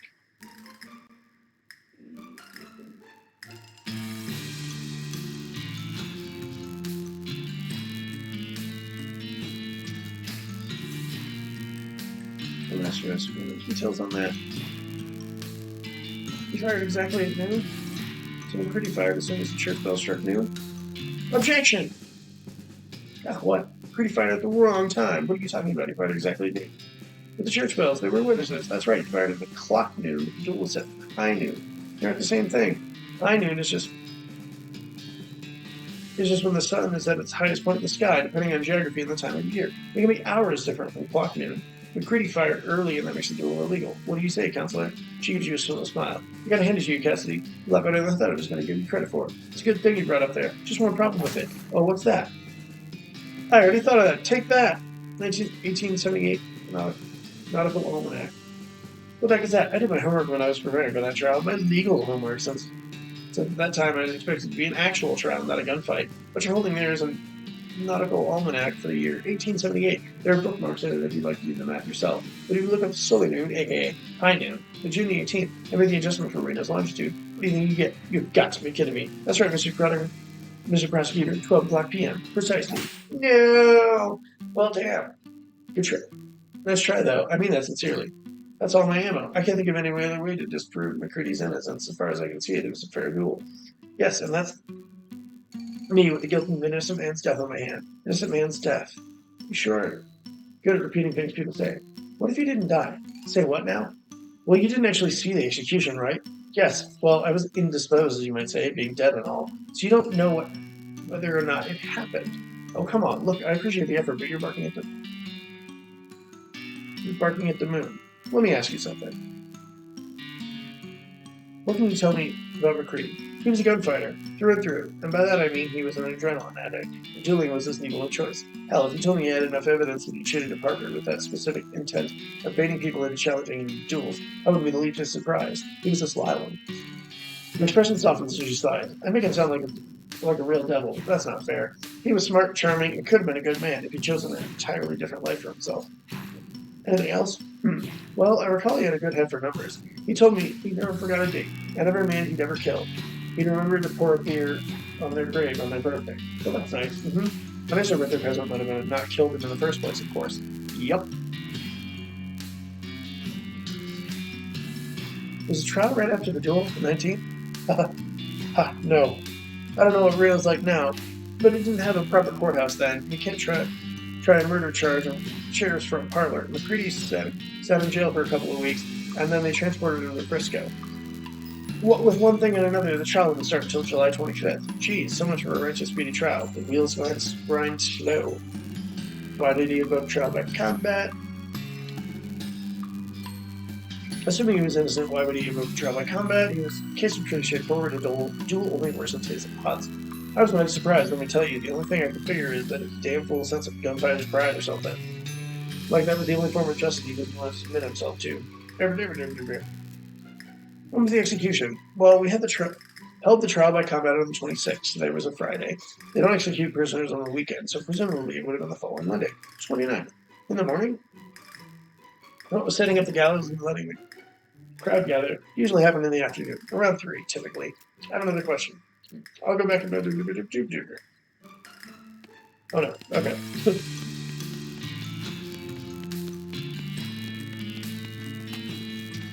Oh, I have more things for you, I think.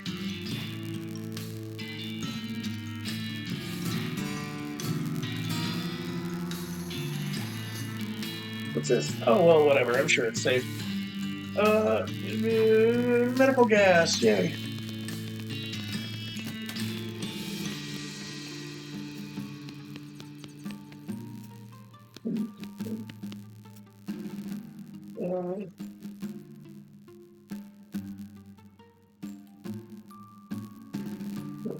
This is the one thing I need. Mother. Date. July 29th.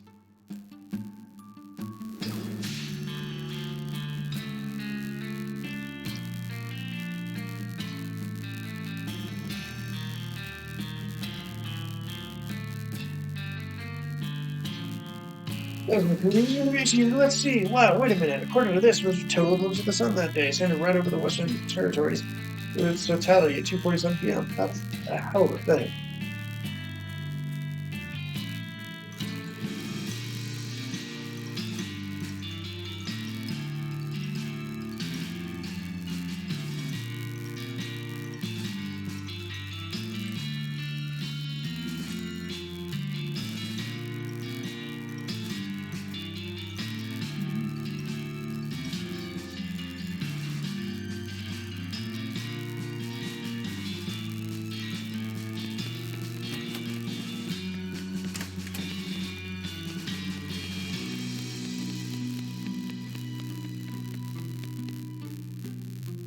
Hey, I got a question for you. Look at the Jackson in your almanac. You get this. There was a total eclipse of the sun that day. What? Now you're messing with me. No, look for yourselves. Totality at 2:47, right over the Western Territories. Well, that's quite a thing, but I don't see how that affects. Wait, unless you're suggesting, right, it was a perfect opportunity for McCready's escape. Absurd like a fox. You said yourself that McCready was really good at rover dates. He would have read about that eclipse at any time and stored that knowledge away for future use. Like, you could say, advantage in a duel or something. Alright, that's reasonable as far as it goes. McCready couldn't have worked out the eclipse into escape plan because he wouldn't have any say over the court date. You said, well, with one thing and another, the trial didn't start until July 25th, which McCready could have caused any number of those delays himself, affecting illness in prison or messing with the horses in the ride to Frisco or anything. This could also be explain the trial by combat. You mean there ended up being too much delay? So if a regular trial went on too long and he was found guilty, he'd have missed the eclipse? Exactly. Whereas if he called for trial by combat, everything would be resolved one way or another in only one more day. Maybe you'd win and that'd be fine, but if you lost, you could use his escape plan. I have to admit, that's pretty compelling. But it's all maybes and what ifs. Yeah, maybe it happened, but maybe McCready was rescued by leprechauns. Oh man, are there leprechauns in Frisco? Some kind of hard evidence. This isn't any more than a fun story, is what I mean. Well, let me ask you something else. How can I find? We don't know this even happened. Something like that would be in the news for certain. Okay, I'll see what I can find. I thought I literally just in the genre.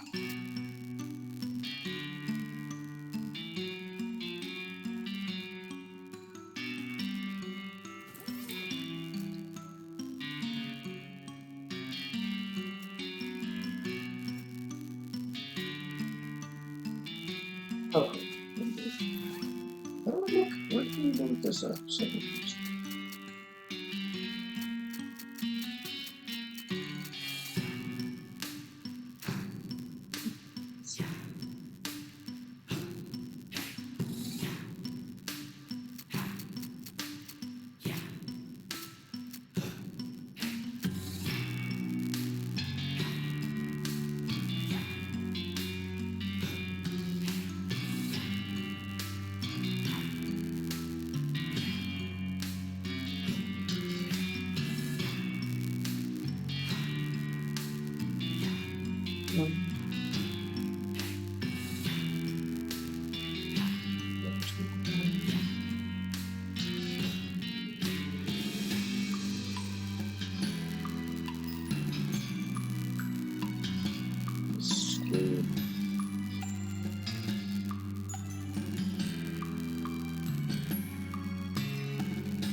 Oh, that's just okay.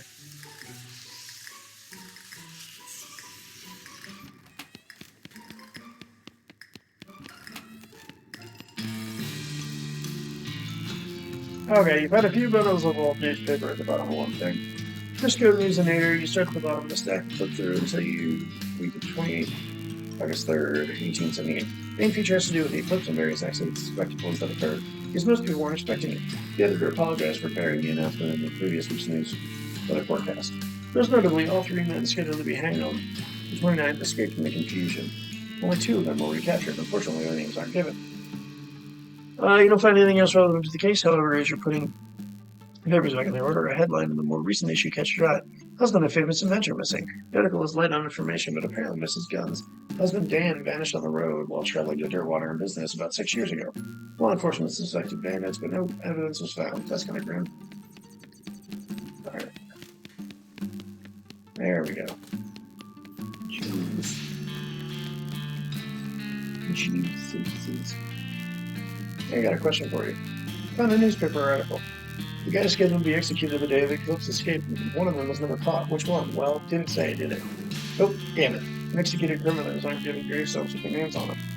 So you can't just go looking around Frisco Cemetery to find out. Listen, Fozzie, I really appreciate what you try to do. But at this point, you'd actually find McCready himself to prove he wasn't executed due to my failure. Well, I guess that's what I'll do then.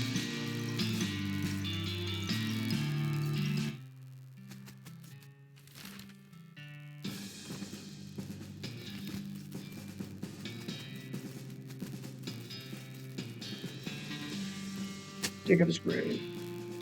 Dig in it, shovel it. It's a wooden coffin. Haul the lid up. The skeleton blinks at you, or, well, it doesn't. But anyway, howdy. Howdy. Are you guilty, McCready? Well, now, I ain't heard that nickname in. What year is this? 1895. 17 years. No, I tell a lie. There was one time 8 years ago. Same McCready that escaped the gallows during the eclipse. Ha! Well, now, since the statute of limitations expires, I might as well fess up. Yup, that was me. Real sweet player, too, apart from the one little hitch that went off. Smooth as silk. Even worked in a little misdirection to lead along. So them other two fellers instead of me. Serves them right, too. They was real murderers, not like me. I never killed a man except in a fair fight. Except for that one little hitch you mentioned. You miscalculated how to delay the trial. So in order to not miss the eclipse, you called for trial by combat. Oh, well, yep, that's true, Louis. You're blaming me for Mrs. Wainwright's death, I suppose. Why didn't you just trust her? She would have gotten you declared innocent. She had a real good head on her shoulders, sure. But so did that prosecutor fella. I rate the odds I didn't rate the odds better than 50-50. Not good enough. Anyway, the trial by combat was part of her job. She should have been ready. That stinks. She trusted you. She's a ghost now because she feels guilty about losing the trial. I spent ages trying to convince her you weren't innocent, and she backed you every step of the way, despite the fact that you got her killed. You don't even care. Hell, bite your tongue, Sonny. You don't know me. Don't care. I did what I felt I had to do to stay alive. I felt damn guilty about what happened to Miss Wainwright. But I ain't taking all the blame for it. No, sir. She tell you she should have been prepared, just like she told me that day, apologizing with her last breath. I gave up gunfighting for her. Gave up the only thing I lived for. That's how I felt about it. So, you gave up gunfighting? Weren't easy, but I did. Bought this house, bought this land, raised some chickens, and a little vegetable garden. Place gone to hell since I died. That's a shame. Anyway, I never fired my pistol again. Not even a damn fence post. That's not what it says on your grave. Oh, heck, read it again. That's the fellow what killed me. How a little laugh around a joke, I reckon. Someone killed you? You're only the second person to track me down. First one was 9 years after the trial. Bit Tim's for his brother, hunting for revenge. What happened? He challenged me to a duel, and I told him I ain't do that no more. He asked again, and I said no, and he hollered at me, and I took out my pistol out of the closet and threw it at his feet so he could see how the cylinder is all rusted shut. He cocked his gun and asked me one last time, and I said nope. Last thing I remember is a bang. Jeez. Kind of him to bury me, though. Guess you weren't all bad. Do you want to see Felicity again? I can take you to her ghost. Nah, I reckon I'll just go back to sleep. Alright. Ain't rad a dead fellow walking around. Just tell her sorry for me, okay? Here, you can give her my pocket watch. She'll recognize it. Alright, McCready. So long, fella. Stuck to his guns. Ha ha ha.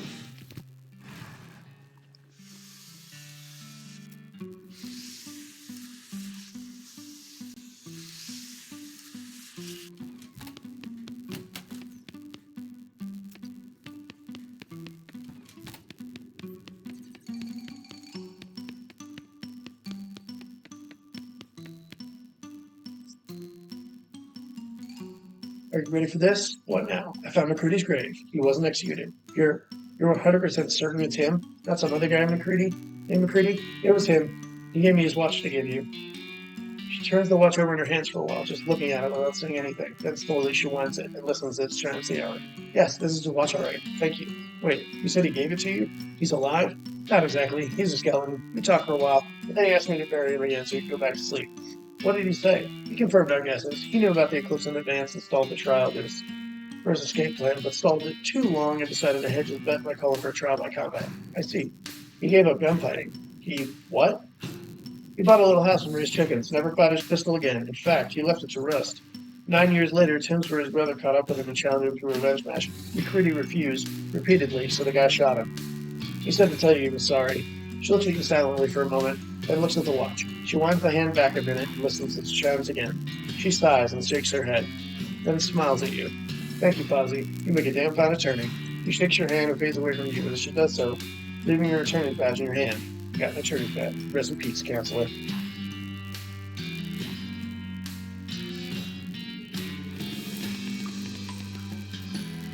Hey, Paul, how's it going? Shh, is the ghost still there? No, I took care of her. Oh, thank God. I'm gonna go wash this flower off and get back to work. But first, he starts frantically scratching every part of his body. Man, it feels like I've been saving up those itches for days. I was about to go crazy. Thanks, Fozzie. You're a lifesaver. No problemo. Come see me at the visitor center. I'll hook you up with a souvenir photograph. See you. All right.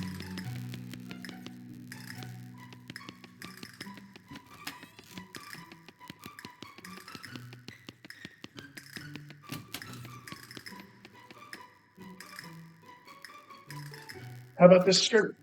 Look, I understand the generalization of clothing maybe shouldn't be a thing, but I'm kind of old-fashioned. Or did I say skirt? I meant kilt. What's a kilt? It's a special kind of foreign legless pants. For men. Ghost trans on the skirt. I mean kilt. Hey, that's really nice. Thanks a lot. This pants problem solved. He dissipates into the ether.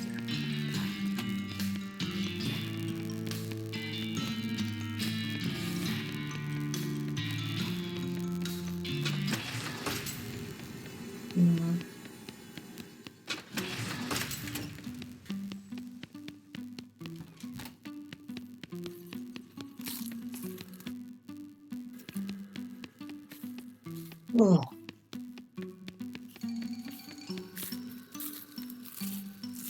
I don't remember how to kill this chili.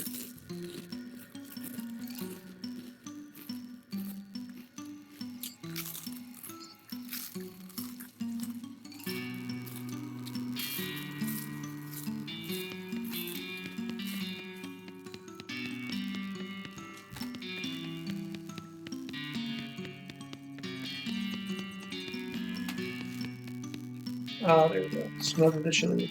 You sigh and do what has to be done.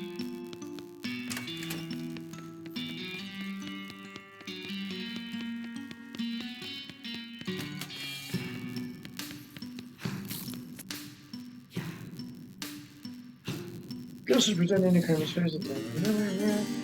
Okay, have you finished your chili? Here you go. You hand the ghost the bowl of chili and he immediately gobbles it up. With a long, finally satisfied sigh, he dissipates.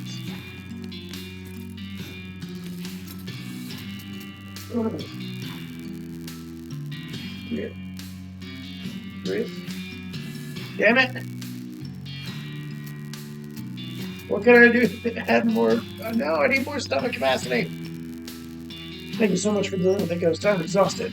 What were you even doing? You kept demanding ghost food that I don't really know how to cook, except like nachos and popcorn. I'm just a regular guy, not the ghost nachos and popcorn. It was really insistent, so I figured ghost food. It's probably invisible, right? So I just pretended and gave him empty plates. I guess it worked, even though it doesn't really make any sense. Oh. Anyway, thanks again. I work at the snack bar at the visitor center, so I'll see you around.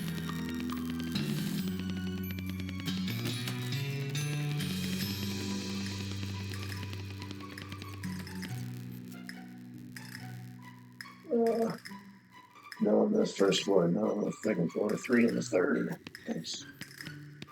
I need chalk. I need chalk.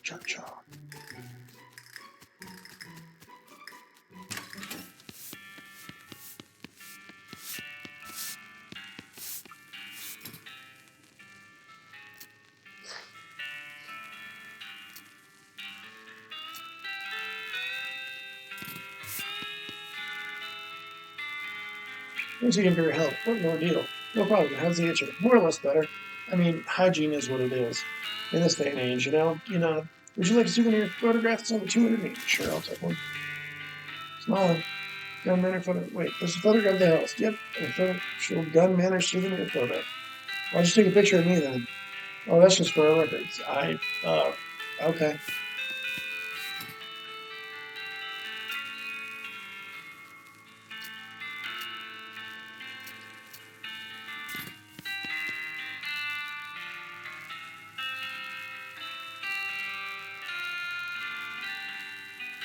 Is that your name? Roy?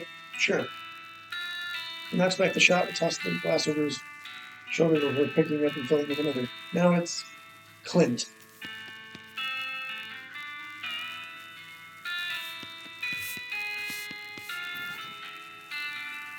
Oh,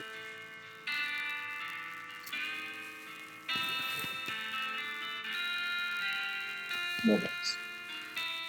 Hello again. Oh, it's you. Hey. Really smoking here? Let's just say they haven't successfully stopped me. If I sneak out to the carriage house to smoke and you do it while you're working, well, I'll give you a hint. I don't like working. Can you validate my parking? Didn't you say you got here in a ghost carriage? That's right. Those don't actually take up space, so it doesn't count as parked. Oh.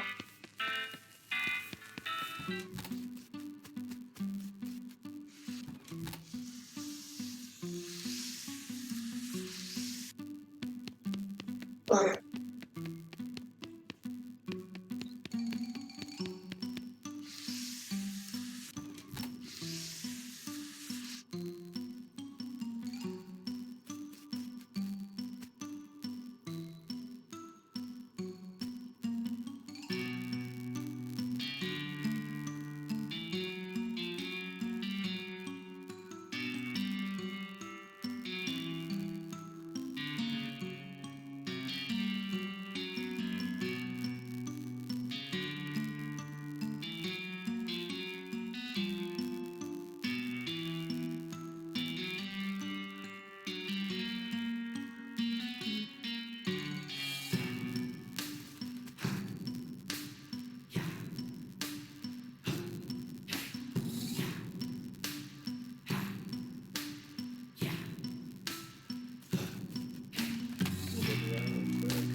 Nice.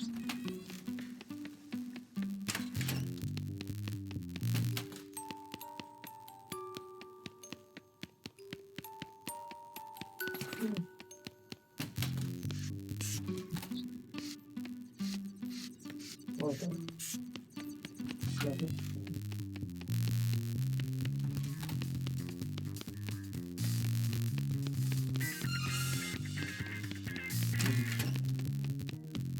Oh, thanks.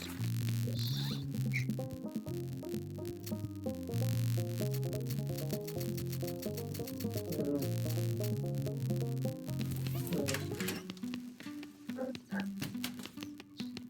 I didn't mean to do that. Why did I do that?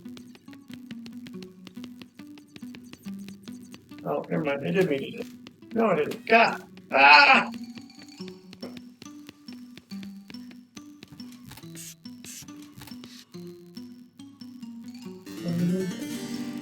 Check up your queue and the ghost rest the balls. It's a close match. You have to consult the geometry book a few times just to work out the angles. The game comes down to a fight for the 8 ball, and you manage to barely squeak out the win, while the ghost catches a metal kid bounce off the corner of the pocket. Well, shucks. Smash keep the text. Stuff your finger guns loot, walk, winks, and fades into nothing. Alright, we're just a lot left.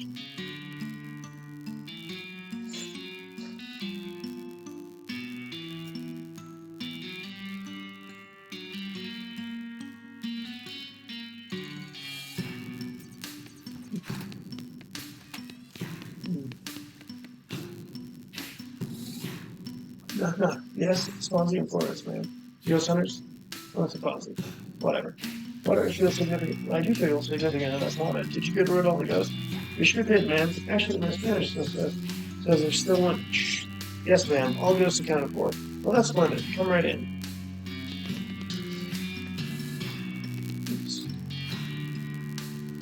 You take a long, hard look at yourself in the mirror and think about the things you've done. A lot of those things were pretty cool.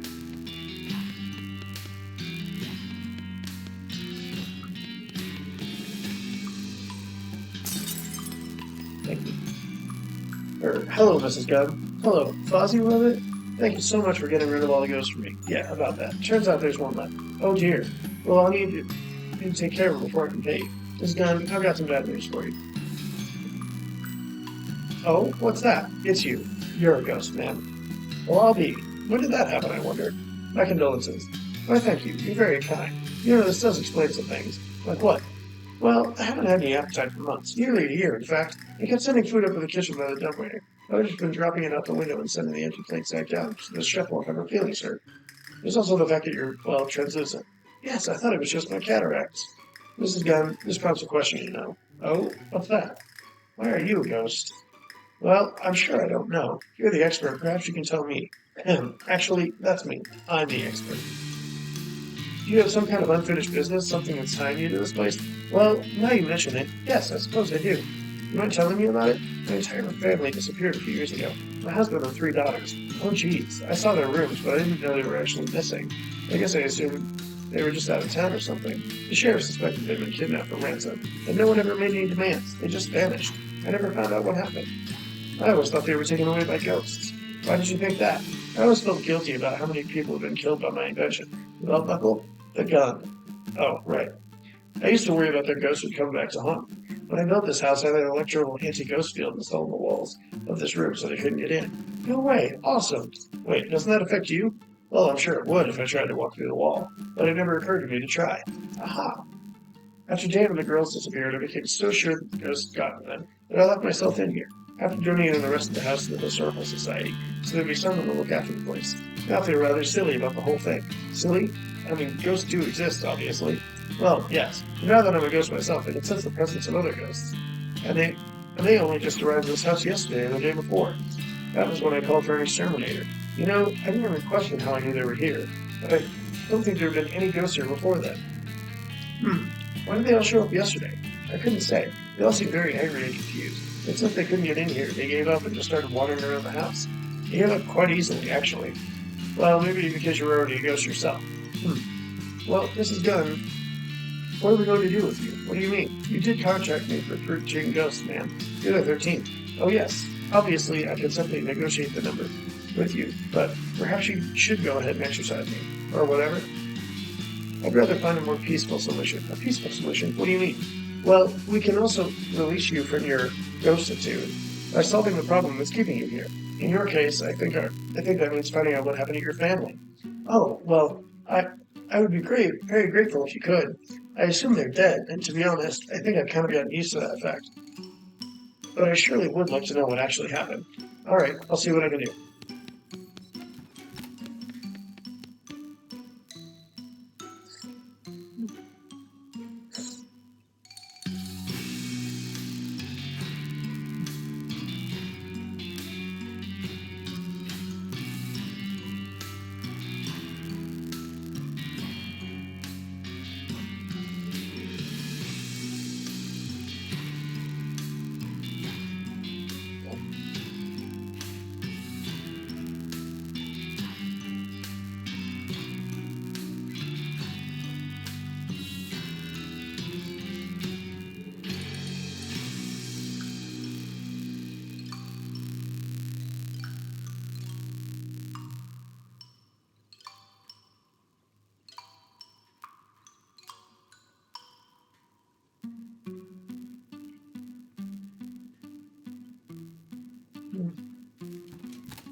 Hey, who the heck are you? I'm Fozzie Cassidy, but since I'm the guy who's apparently hiding out, since I'm not the guy who's apparently hiding out Miss Gunn's attic, I feel like you ought to be the one answering my question. Who am I? Well, that's just friggin' typical. I'm Chet Bullock, damn it. Am I supposed to have heard that name before? Yes, you damn well should have. Mrs. Gunn's invention would have been nothing without mine. Wait, let me guess. You invented the bullet? I thought for a second you were going to say belt buckle again. Oh, shoot. Now I want to change my guess. You're damn right I invented the bullet, but I was your assistant, so did I give you credit? Hell no.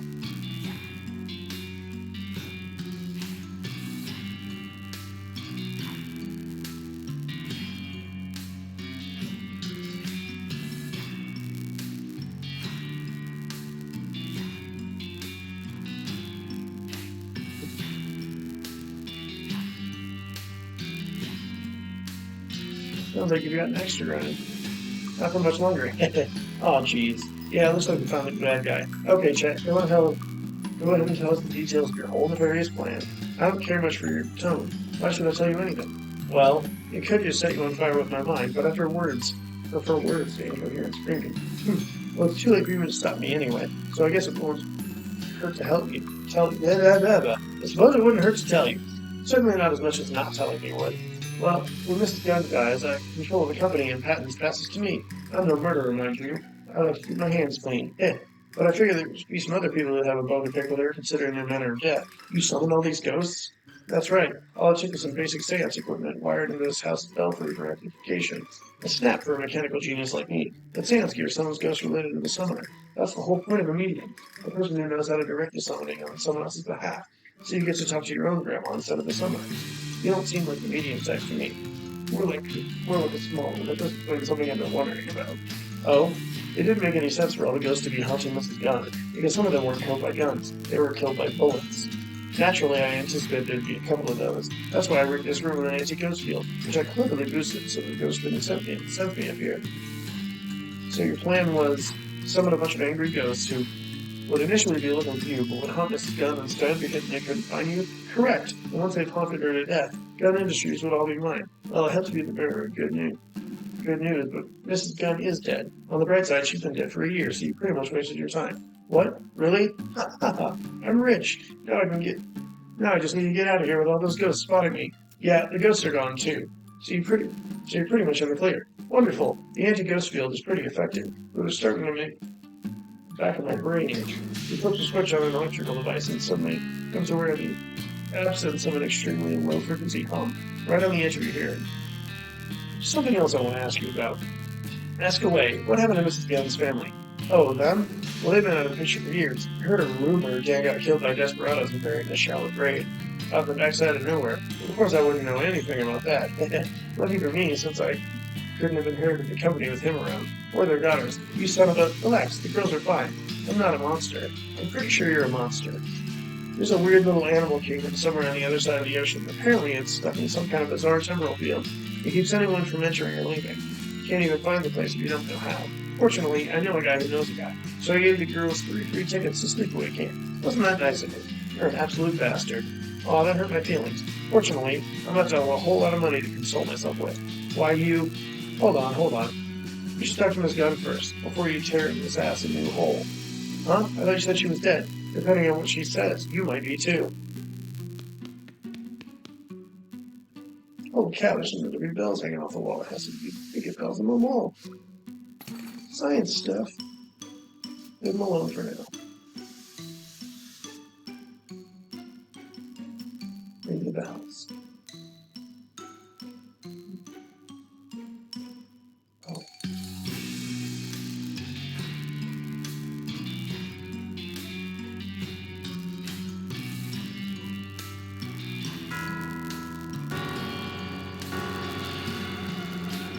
Whoa, wow, that was pretty spooky.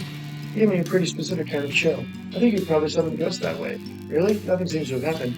Well, maybe because there's still a ghost in the house, and her spectral emanations interfere with. It's okay. I don't really need an elaborate justification. Okay.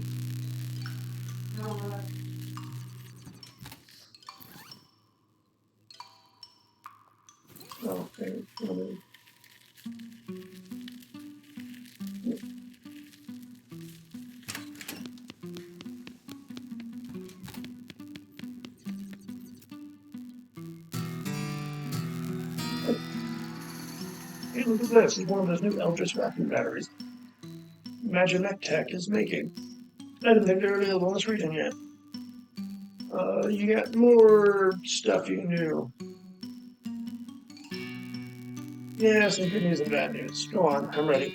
Chet Bullet had your husband killed and your daughter's kidnapped, so you'd be the sole inheritor of your company when you died. He's also the reason all the ghosts were here. That's son of a... I should have expected something when he suddenly started being so ingratiating back then. And when he wrote off desperados on his expense account. I'd read him out of my will, but I suppose it's too late. That's rather galling. What's the good news? He says your daughters are safe. They're just on a magical island somewhere no one can get to. That's not exactly comforting, but at this point I'll take it. Plainly, if he'd wanted to kill them, he'd have just done so.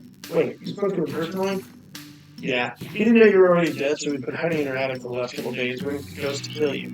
Want me to do something about him? I'll leave that up to you. I'm not in a state to make any reasoned judgment. In any case, you've answered my question, and I feel myself moving on already. Thank you for all your help. With a sad wave, Mrs. Gunn fades from view. Then, almost as an afterthought, the lock on her desk drawer pops open. Inside, you find a check written out to Cunningham Ghost Annihilation Services, which Flo snags with a cha-ching and a blueprint. Mrs. Gunn's blueprint. Alright. We'll go deal with him in just a moment. But first, do I have to read the book? Oh, I'm sure. Cutting achievement introduction. Make Mrs. Gunn's focus. 999. Yes. I would like to silence my pistol. Thank you. No. Oh, crap. I just silenced the pistol that wasn't the one I wanted. Drat. I'm gonna go get some beans. I'm gonna get a bean can. Thank you. I guess I have to go make another silencer. That's unfortunate.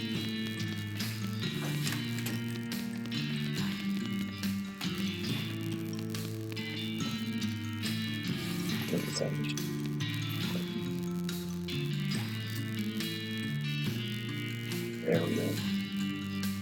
Silent Mrs. Gunn's This is the best gun Mrs. Gunn never got the chance to make. You gotta commit so much violence in her name. Alright, yeah, we will, I think we will finish up this, and then probably go do,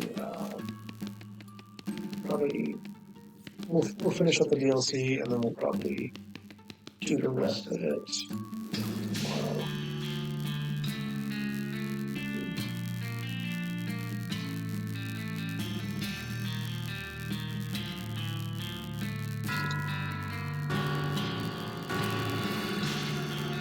An eerie sound of the bell fades away, and real outlines begin to appear around you. That's all. What a time to familiar spirits. Monsieur Lardès, Monsieur Lardès, and the lady who's running the Blue and Breakfast, and the librarian. You know, you really didn't get very many of their names. Maybe you should be better about introducing yourself to people. Anyway, you're soon surrounded by a small crowd of ghosts. Mrs. Gunn being the last one to arrive. This is the bell tower in my house, Fossy. What's happened? Yeah, nice to see you again. But what's up, counselor? I suppose you're all wondering why I summoned you here today. I did just ask that, yes. Well, I've come into some information that I think you all might be interested in. That won't take long, will it? I need to get back to the afterlife. What's the hurry? They've got an all-you-can-eat buffet with every kind of meat in nugget form. Oh my gosh. You would holster your pistol and slowly put it against your temple. Can't get there that way, you dummy. Rats. Anyway, let me explain. Felicity, how did you feel when you got here? Originally, I mean. Well, I remember being very angry. I wanted revenge for my death. But the feeling went away pretty quickly, and I couldn't remember why I felt that way. I'm not the vengeful type.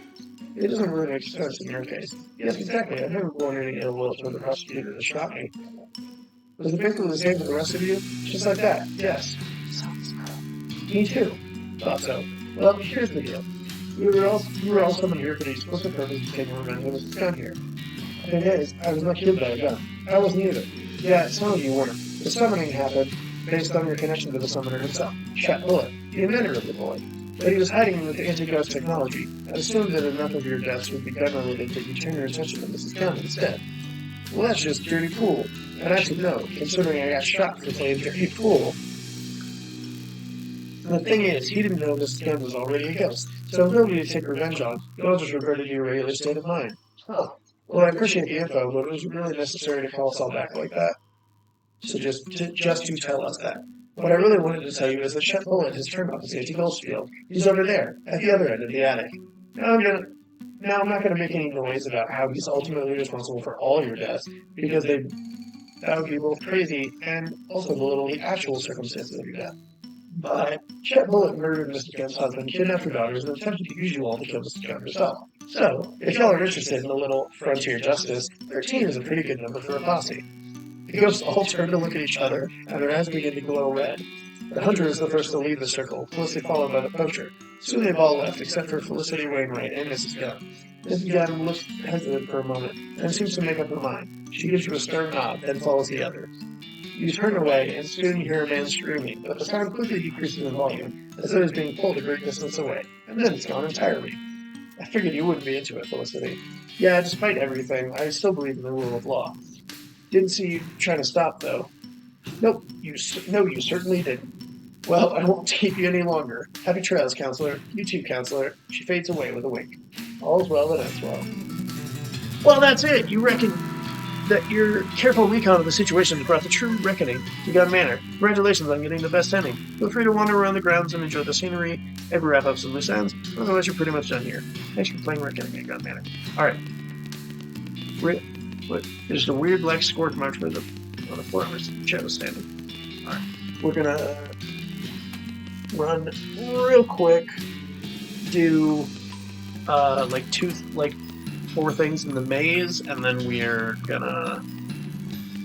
Oh, what am I doing? Go back to the coach.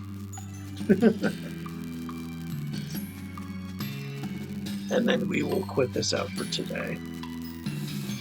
Slightly anticlimactic leaving it on the hedge maze instead of anything else, but, you know.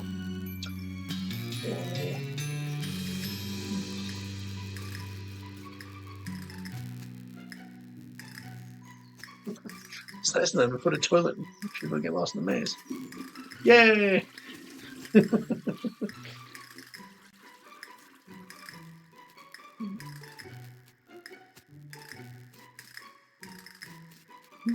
News!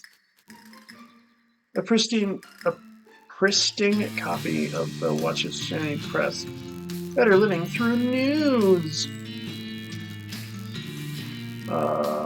What? Oh, that was just for looking at those. What does that actually do for me? Oh yeah, I got stuff, I guess.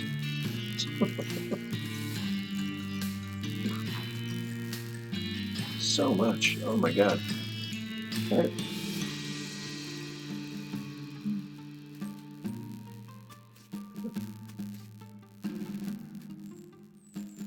Strange tips.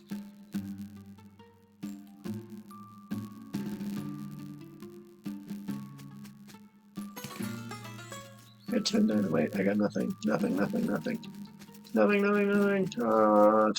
Lovely.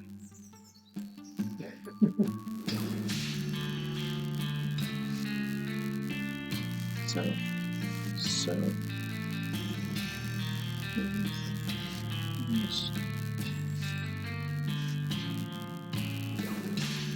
Font of knowledge. Drink deeply from it. Drink deeply from the font of knowledge. From the font, your mind fills with obscure trivia. You gain 350 XP. Ugh! I don't know if I can increase my soda capacity past 3. That's unfortunate.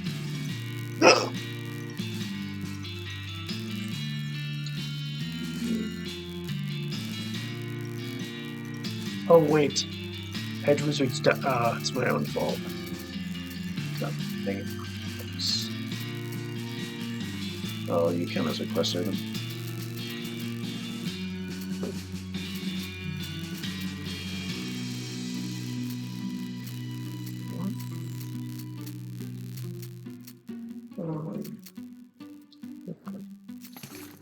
Okay.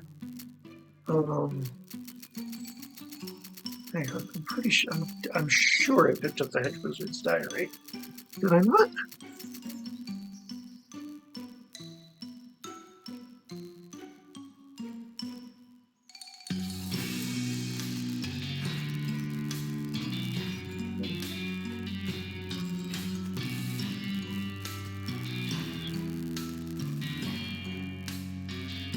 Since I've been using it close this week, and I say push, touch it. Not you again. Wait, you're not him. Sure. Nope, I'm Fuzzy. Nice to meet you. I'm the hedge. The hedge? Yeah, the hedge. The source of all the magic in the maze, yada yada. Boy, I can't tell you how glad I am to see somebody besides that dorky wizard. Did you? Yep, I took care of him. Thank you. I made the mistake of granting him a boon, and he tried to treat him like a god or something. Going around every day after day, prostrating himself before me like a huge dweeb. Just awful. I mean, sure, I'm powerful and all that, but it's not like I did anything to get this way. I mean, I'm rooted to the ground for heaven's sake. I just grew this way. Anyway, you mentioned a boon? Oh yeah, sure. I guess I owe you that much for getting rid of this clown. Here you go. I got the boon of the hedge. Thanks. Don't mention it. Now, I should be getting back to my business here. You can see yourself out, right? Yep. Bye. Boon of the hedge. Oh, my stuff. Back to the coach.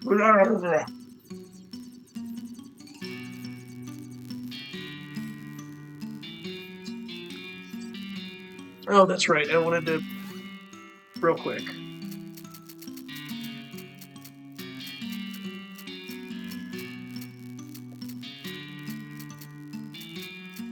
There we go. We're going to make a hat. And then we're going to make a weapon. And then... that's all we need.